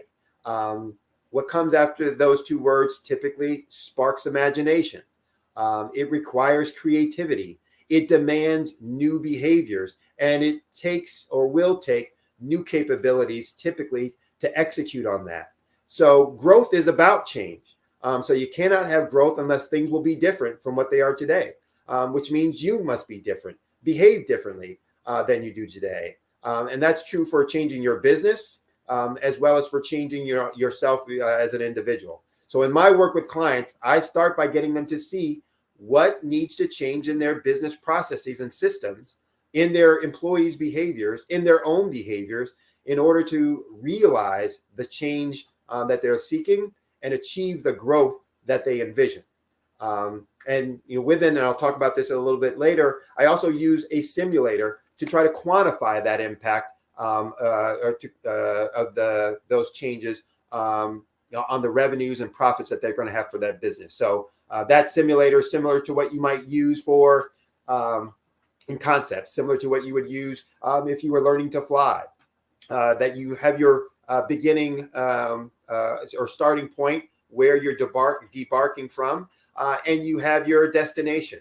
And you're going to create a path from going from start to destination. I do that with my simulator the same way. I start with where they are in their business results now. And then I talk about the changes that they need to make based on the things that are present in their business and the things that are lacking in their business. But my simulator allows me to quantify almost instantaneously what impact that will have on their revenue and their profits, so that they can see exactly what's possible when they make the changes to a few key things within their business.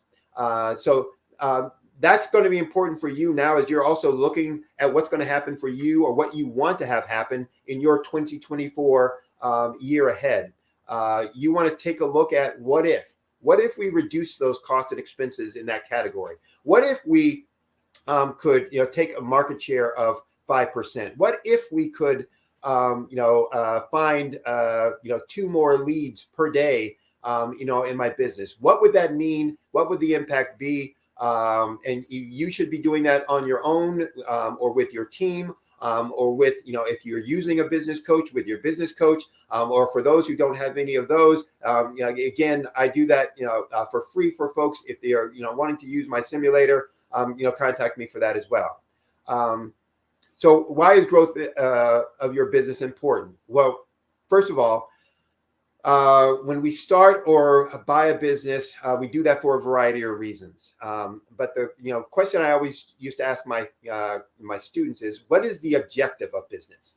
And when I asked that question in all of my classes, I typically got the same answer, the same response, 9 times out of 10, probably 95 times out of 100. And that was something to the effect of, well, the objective of business is to make money. Or something like that, to drive profits, to sell more stuff, etc. But I would always respond that answer was wrong, to which most of the students would think I was crazy and wondered why they had signed up for that class. But the objective of business is not to make a profit. The objective of a business is to meet the needs of customers. That is, the objective of the business is to solve the problem that a customer or client has. Revenue and profit are measures of how well we do that. And specifically, revenue is a measure of how well the business is meeting that need, and profit is a measure of how long the business will be able to meet that need, and or how many customers that business can serve. So our customers, or our target market, have one of 2 possible problems that they're trying to solve. You probably have heard the term pain point. So they have one of 2 pain points. It's either some problem that they have that they don't want, or some benefit that they want that they don't have. And so growth is important because it is the proof that we're getting better and better at understanding and resolving the problems, or these pain points, that are facing our customers. I'll repeat that again. Growth is important because it's proof that we are getting better at understanding and resolving the problems that are facing our customers. And if we're doing that, we're going to have longevity. We're going to be providing value, etc. So our revenues grow because we're getting better at solving their problem or providing the desired benefit. As our profits grow, we have the ability to serve more customers and the ability to serve those customers for a longer period of time. So growth in profits allows us to do the thing that we are passionate about, and that inspired us to start our business in the first place, for more people and for a longer period of time. So now that we understand why growth is important, how do we achieve it? What do we have to do? What makes it possible? Most small businesses, and that's pretty much almost all small businesses, grow at the rate of GDP, or gross domestic product. That is, they grow at the same rate as the national economy.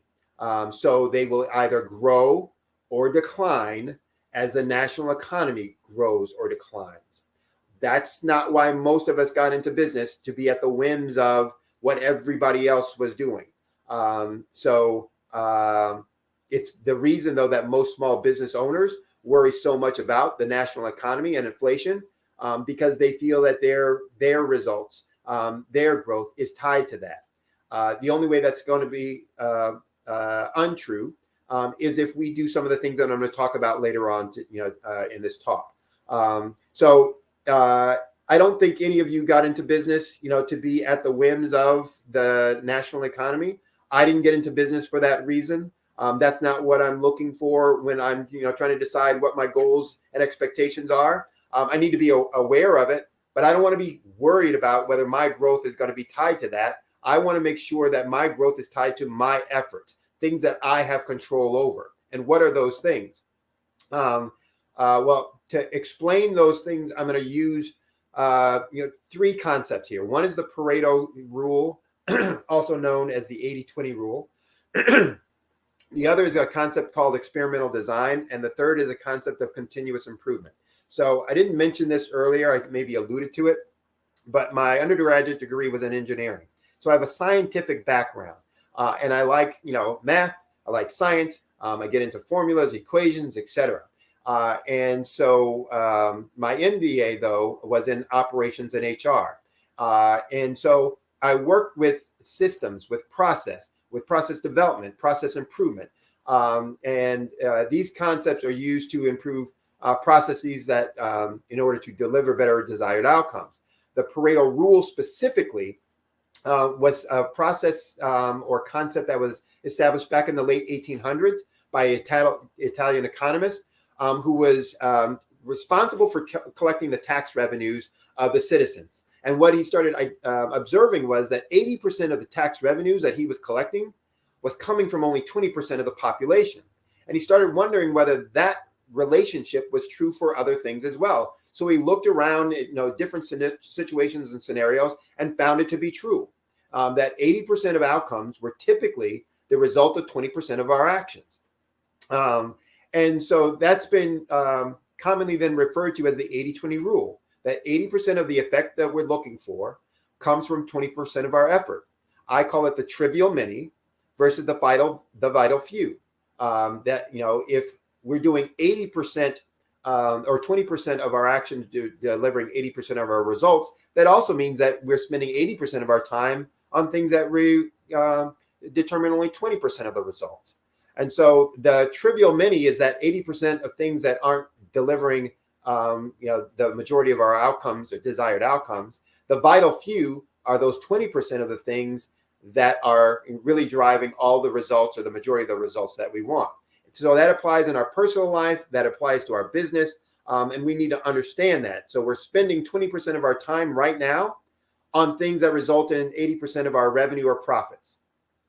And reversely, as I said, we're spending 80% of our time that results in 20% of our revenue and profits. That's the trivial many. Why do we do this? And many of you might feel like you're doing this, but aren't aware that you're doing it. I call this kind of behavior rat killing, firefighting.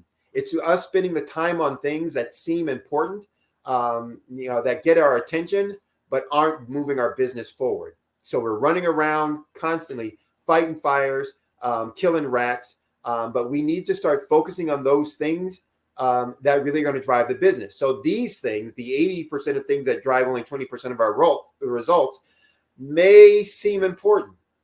They may not be important. They could be, but may not be. They could be critical, or they may not be. But here's what's vital for us to understand: whether they're important or not, critical or not, they aren't driving revenue or profits. And that's a key or critical distinction. So an example I often use is in investment, banking, or if you were going to be a stockbroker, et cetera. There are certain requirements that you must do by law in each of the markets, each of the countries. They're regulatory requirements. You as an organization must do those things. But following or being in compliant with those regulatory requirements does not drive your revenue or increase your revenue or profits. They are necessary, they are important, but they're not revenue or profit generating. They don't grow either one of those things. So if you are a business owner and you are focused on all of those things that are important and may be critical, but not driving revenue, then who's going to be driving the revenue? You need to make sure that you're identifying those folks who can do those things and put them in charge for those things so that you can focus on how do you work on improving and growing your business. So our efforts, need to be focused on those 80% of the revenues and profits, and making sure that 80% of our efforts are focusing on those things that typically drive 80% of our growth, which then will lead to even faster growth, more explosive growth. Now, if we're going to focus on what are those key things, what are those 20% of the things that drive that 80% of growth, this is where that concept of experimental design, comes in. That's a technique used by scientists, researchers, to try and to identify cause and effect relationships. What causes these things? And so using that, in some of my business activities, and that Pareto rule concept, what I understand and know clearly is that the things that drive our growth, and there are only 5 things, drives all growth for all businesses. I don't care whether you're a retail business, a construction business, a national conglomerate, a startup that does arts and crafts. All business growth comes from these 5 things. It's having more leads, being able to convert more of those leads to actually paying customers, having those paying customers conduct more transactions with us, being able to generate higher prices based on the value proposition we're presenting to our clients, and being able to deliver more profits through lower cost and higher efficiencies in our operations and our systems. That's where all growth for business comes from, all businesses. And so what we need to be doing is making sure that we're spending the majority of our time on those things. So here's an example. And I start with more leads, because leads are the lifeblood of a business. You can't have revenue, you can't have sales if you don't first have a lead, which starts from having a prospect come in and ask for and inquire about your product or services. Well, the key to getting more leads in any business is better marketing. So what makes for better marketing? Good marketing is fundamentally about 3 things: targeting the right market with the right message, using the right medium. So again, market, message, medium. Right market with the right message, with the most effective or the correct medium. It could be, different platforms, etc. So what do we mean by right message? Excuse me. The right message means, first and foremost, have something good to say. Now that sounds simple and simplistic. Here's what I mean by that. What can you say about your business, your product, your services that you do well that no one else can say? And what can you say about your business, your service, your product that no one else can say, and that is relevant to your target market's pain point or problem? So remember what I said. Everyone has either a problem that they don't want, that they're trying to get rid of, or a benefit that they want that they don't have. So you need to understand what you do uniquely better than everyone else, that will solve a problem, eliminate a pain point that your target market has. And if you can identify those 2 things and the relationship between those 2 things, then you have the beginning of a unique selling point, a market differentiator, or what I call a market dominating position statement. And to be clear, a market dominating position statement is not the platitudes that we often use. Things like, we have the best customer service. Things like, we've been in business for, X number of years, 20 years, 30 years, etc.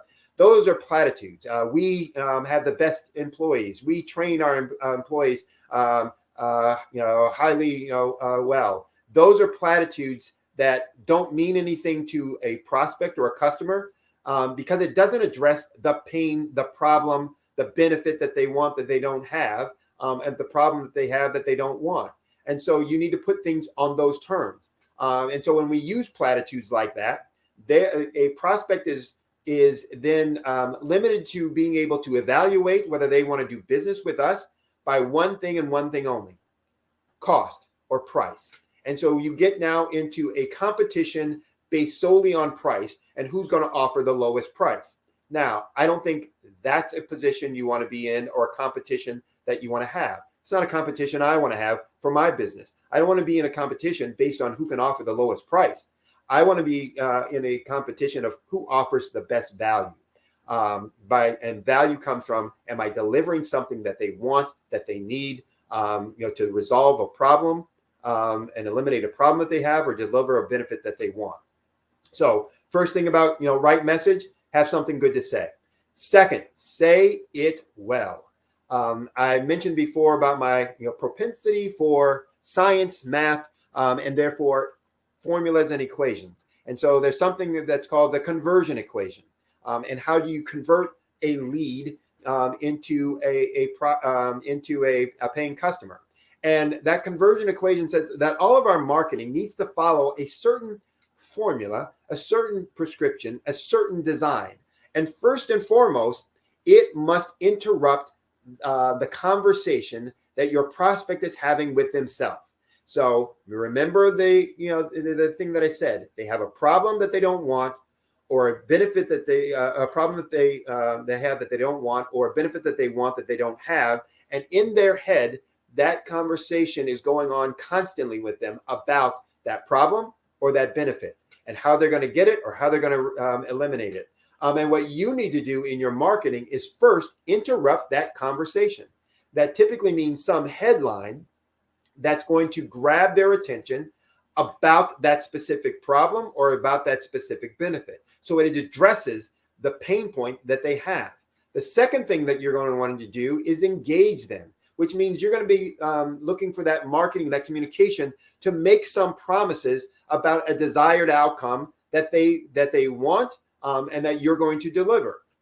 The third thing you're going to do is educate them about what value you provide, how you deliver that, result, that outcome, etc. And then the last thing that marketing needs to do is to create an offer, a call to action. I call the offer a compelling or a Godfather offer. It has to be so compelling that they have to say, I'd be a fool to turn this down. So we have to have something good to say. We have to say it well. So in a construct that follows that prescription or that kind of formula. And then we need to say it as often as we can. Repeat, repeat, repeat. Or as it says on our shampoo, rinse and repeat, rinse and repeat, rinse and repeat. So we're going to do it over and over and over again so that it becomes ingrained in their mind. And have the connection between us and how we are going to solve this problem that we have. So effective marketing, again, requires a right target, right message, right medium. And it's important that it's not one of these, but it's all three of these. And this is a problem that many folks out there have, and many of the clients that I acquire started off, they were frustrated because they had paid money to someone that they thought were going to deliver this. And the issue was that they only worked on one of those things. Maybe they were, a digital marketer, and what they were working on was SEOs, or maybe they're a social media firm that worked on the different media platforms, etc. So if you're only working on one aspect, getting how many times do people go to your website? Well, you can get 1 million people going to your website, but if it's the wrong message, or if it's the wrong target market going to that website, you're not going to get any results. You can have the right message, but if you're targeting the wrong people with it in the wrong places, the right people aren't going to ever hear it. You're going to be that tree falling in the woods when nobody's around. Nobody knows that anything happened with you. So it's not one, but it's all three. And that's what I work with my clients to address, is to integrate all three of those things: right market, right message, right medium. And that's critical. So if that has not been your approach with your marketing, that could be why you're getting that, not could be, that is why you're not getting the results that you want, why things have fallen short, and something that you need to correct going forward into this next year, so that your marketing is hitting it on all cylinders and driving the kinds of leads and the quantity of leads that you're going to want for your business. So what about the next step? If we've got leads, then the next thing that we want to do is convert those leads into paying customers. Getting a stranger to hand you money. So getting a prospect to say yes and hand cash. That's a difficult thing. When someone's a complete stranger to you, they have to develop enough knowledge about what you do and trust in what you do before they're going to say yes and hand you cash. How do you do that? Well, there's different strategies and approaches that you can use. Too many to mention, within this conversation, but let me just give you potentially two. One is a concept that many of you may have heard of, called drip campaigns. Let me take a step back before I get into that. One of the things to understand when we're talking about converting prospects or target market into clients is that everyone is not what I call a now buyer. There are two groups of buyers: now buyers and future buyers. Now buyers make up about 1% of the market. And I don't care what market you're in. Now buyers are only 1% of that. Those are the people who right now today are looking to purchase, and all they're trying to identify is who's best. Who is the best deliverer of that? That's the only decision they're making. But that's 1% of the market. Everybody else are future buyers. And future buyers could be in probably one of two stages. Way in the future buyers or near future buyers. Way in the future buyers are really trying to decide, is this something I should be doing? And they're looking at possibilities, alternatives, do this or don't do this, etc. What are the alternatives, options, to doing it this way versus doing it that way? Near buyers or soon to be buyers are typically trying to convince themselves or talk themselves out of it, or convince themselves that, I probably really don't need to do this. So they've made a decision that they should do it, but they're trying to convince themselves that this is truly the right thing, that they've dotted all their I's, crossed all their T's, etc.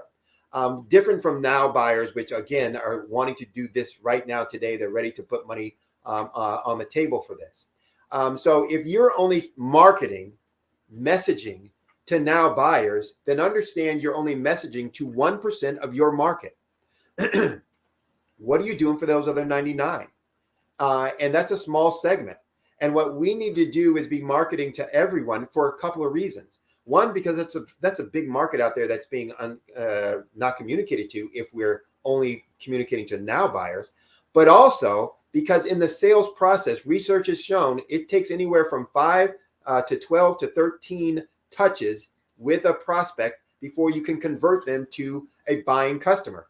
Now, whether it's 5 or whether it's 12, that's up for discussion or debate. It depends on the industry, depends on the value of the product or service that you're selling. Depends on, how convinced they are that they need it when they start walking. But typically, research shows 5 to 12 or 5 to 13 touches before.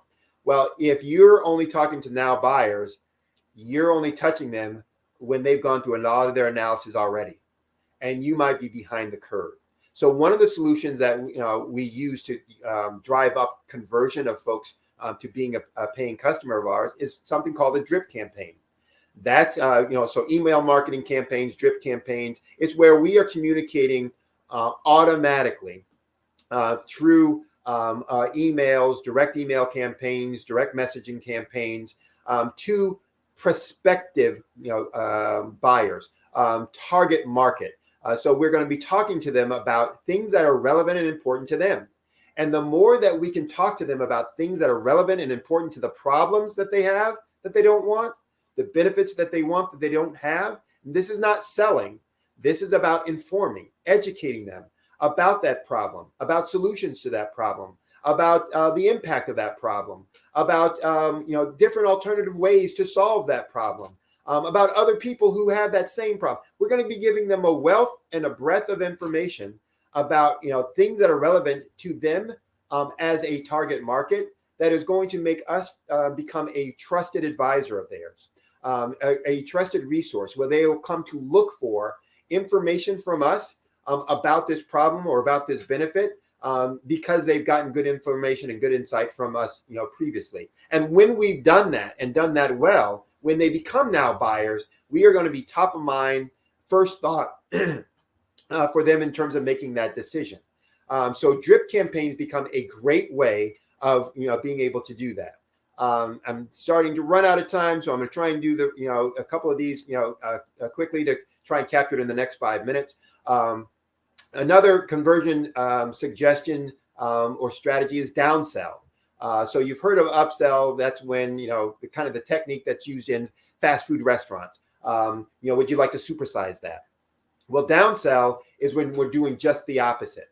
Downsell is when upsell is when somebody's said yes to a purchase, and we're going to upsell them to something higher quantity or higher quality. Downsell is when somebody has rejected our initial offer, and we're going to offer them something of lower quantity or lower quality that might fit or satisfy that need, or get them to try us, and give us an opportunity to start building a relationship. It might be a free class that they can join if you are an instructor, a dance instructor, a tutor. Hey, come to my free class, and we'll do some things. You'll start to learn about my experiences and my approach, et cetera, and you'll get some learning. It could be a one-time class for a small fee, where they get to experience some learning, some knowledge about you, a workshop, a seminar, et cetera. That then you convert to a private class or a group class or something else. It can be a downsell to a trial subscription.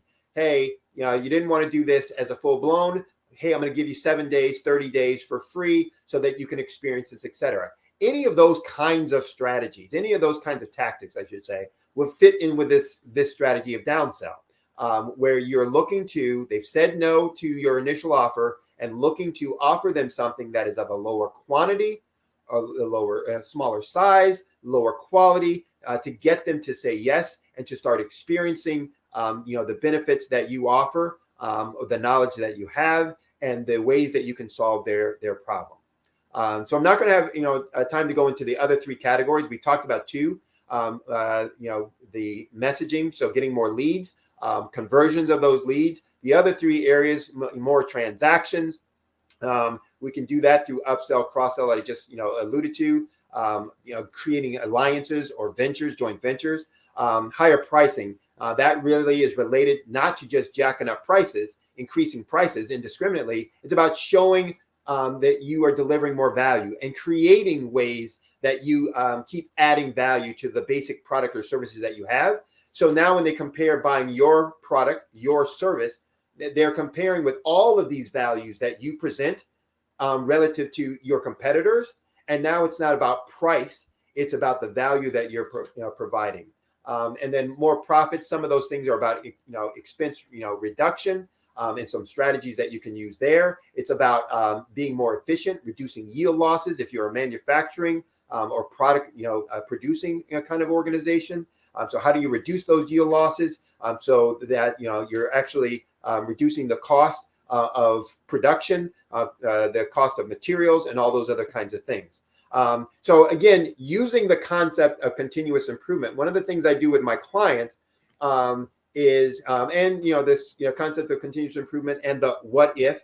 So we start to open up our mind to possibilities, using my profit growth simulator to work with the clients to show them how small, even small incremental improvements in all of these areas produce huge results for their overall business, explosive results in revenue growth, explosive results in profit growth.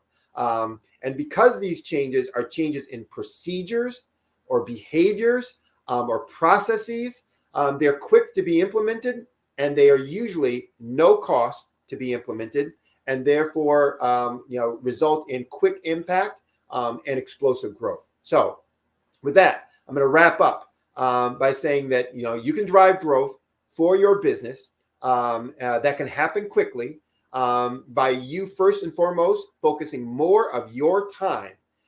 Again, that vital few, the 20% of those efforts that are going to drive results in these 5 categories. So focusing more of your time on implementing some of these simple strategies in these 5 categories that I mentioned just before. If you're interested in hearing more, finding out exactly how you can do that, how you can implement some of those strategies, you can go to my website, solutionswithresults.com. Again, that's solutionswithresults.com. And you can get information about what I do, how I do it. You can get information about how to contact me. You can also go to that same website, solutionswithresults.com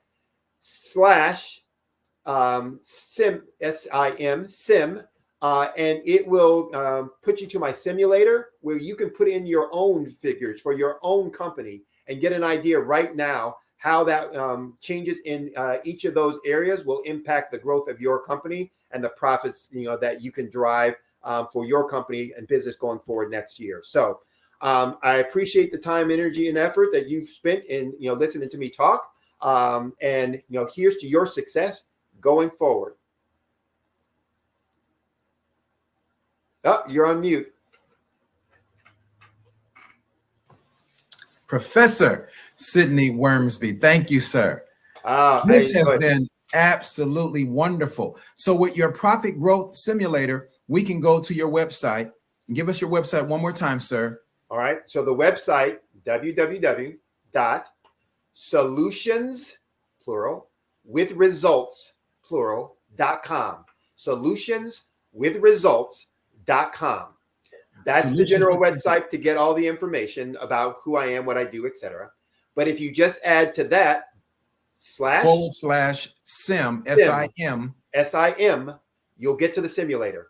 Wow. And you will go there. You can put in what your actual sales are, what your current profit margins are, net and gross. And then you can start playing around with it. What if I increased, my leads by 2%, my this by 4%, my this by 10%, my whatever, based on where you think you are in your business, and it will then spit out, boom, here's what your business opportunity is. Thank you so much. From that point on, it's about just generating the strategies to deliver those growth numbers, those growth projections. You've given us a wealth of information today, and I learned several things new from you today, especially the Godfather offer. That was awesome. I had a Marlon Brando moment. There you go. Thank you, Professor. God bless you, sir. All right. Genius is common. We'll see you on the other side. Thank you.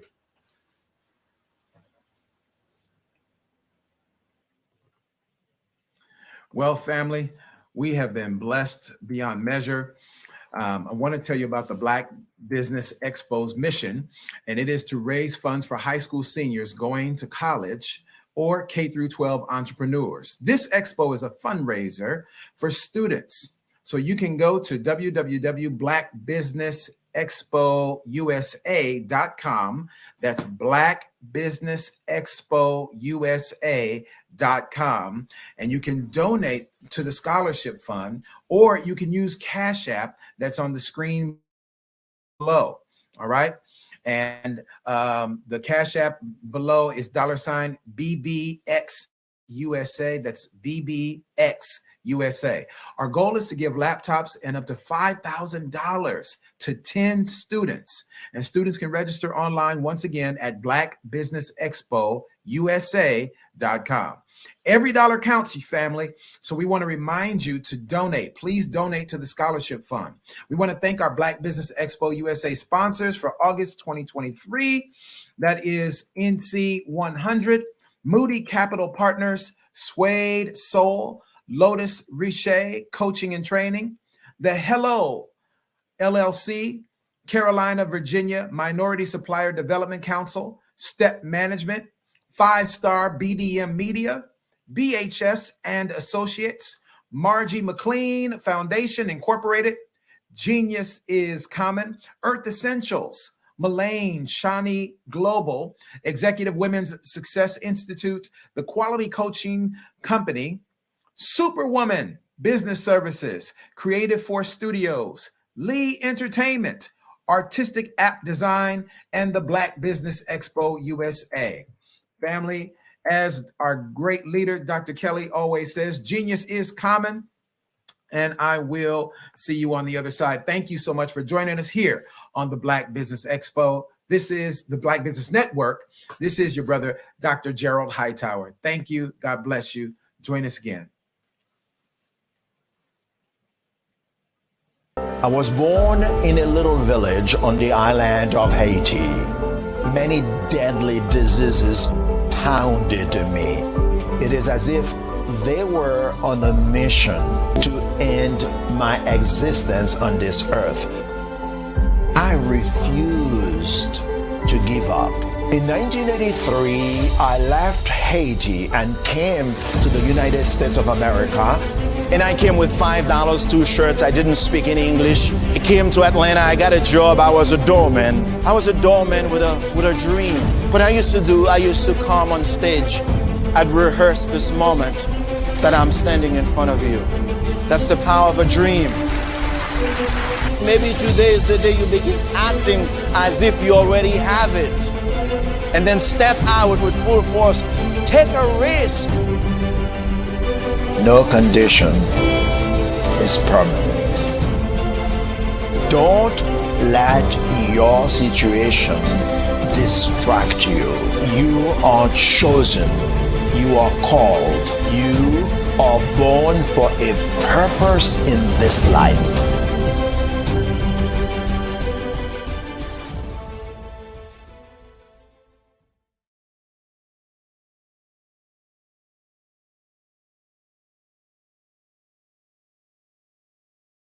Artist to me is a creative expression of something from nothing. You know, it explodes onto the canvas, or it explodes on in my work.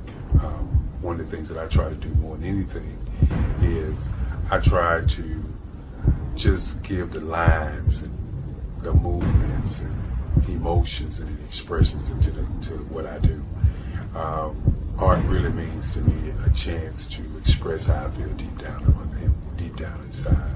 Most of my art begins as a thought that I might have, you know, whether it's sports, whether it's history, whether it's a woman or a man. It pretty much starts as an idea of thought before I get into the actual image of what I'm going to draw. I do a lot of historical pieces. I was a history minor in college, and I love to do history pieces. And a lot of times I'm thinking about history, and then I try to make that history impact you as you look at it. That's one of the reasons I do pictures so large. People ask me, why do I do the pictures so big?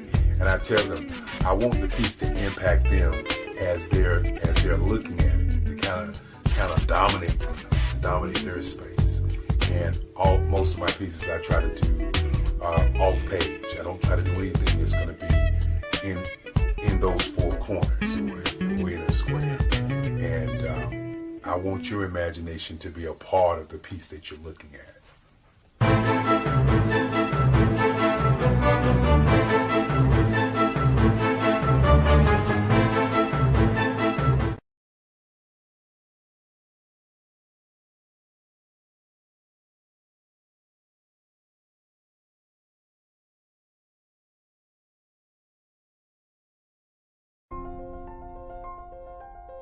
What if you could build your own city? A place where every child can find nurturing people to help them achieve their full potential. A place where every adult can access job training support.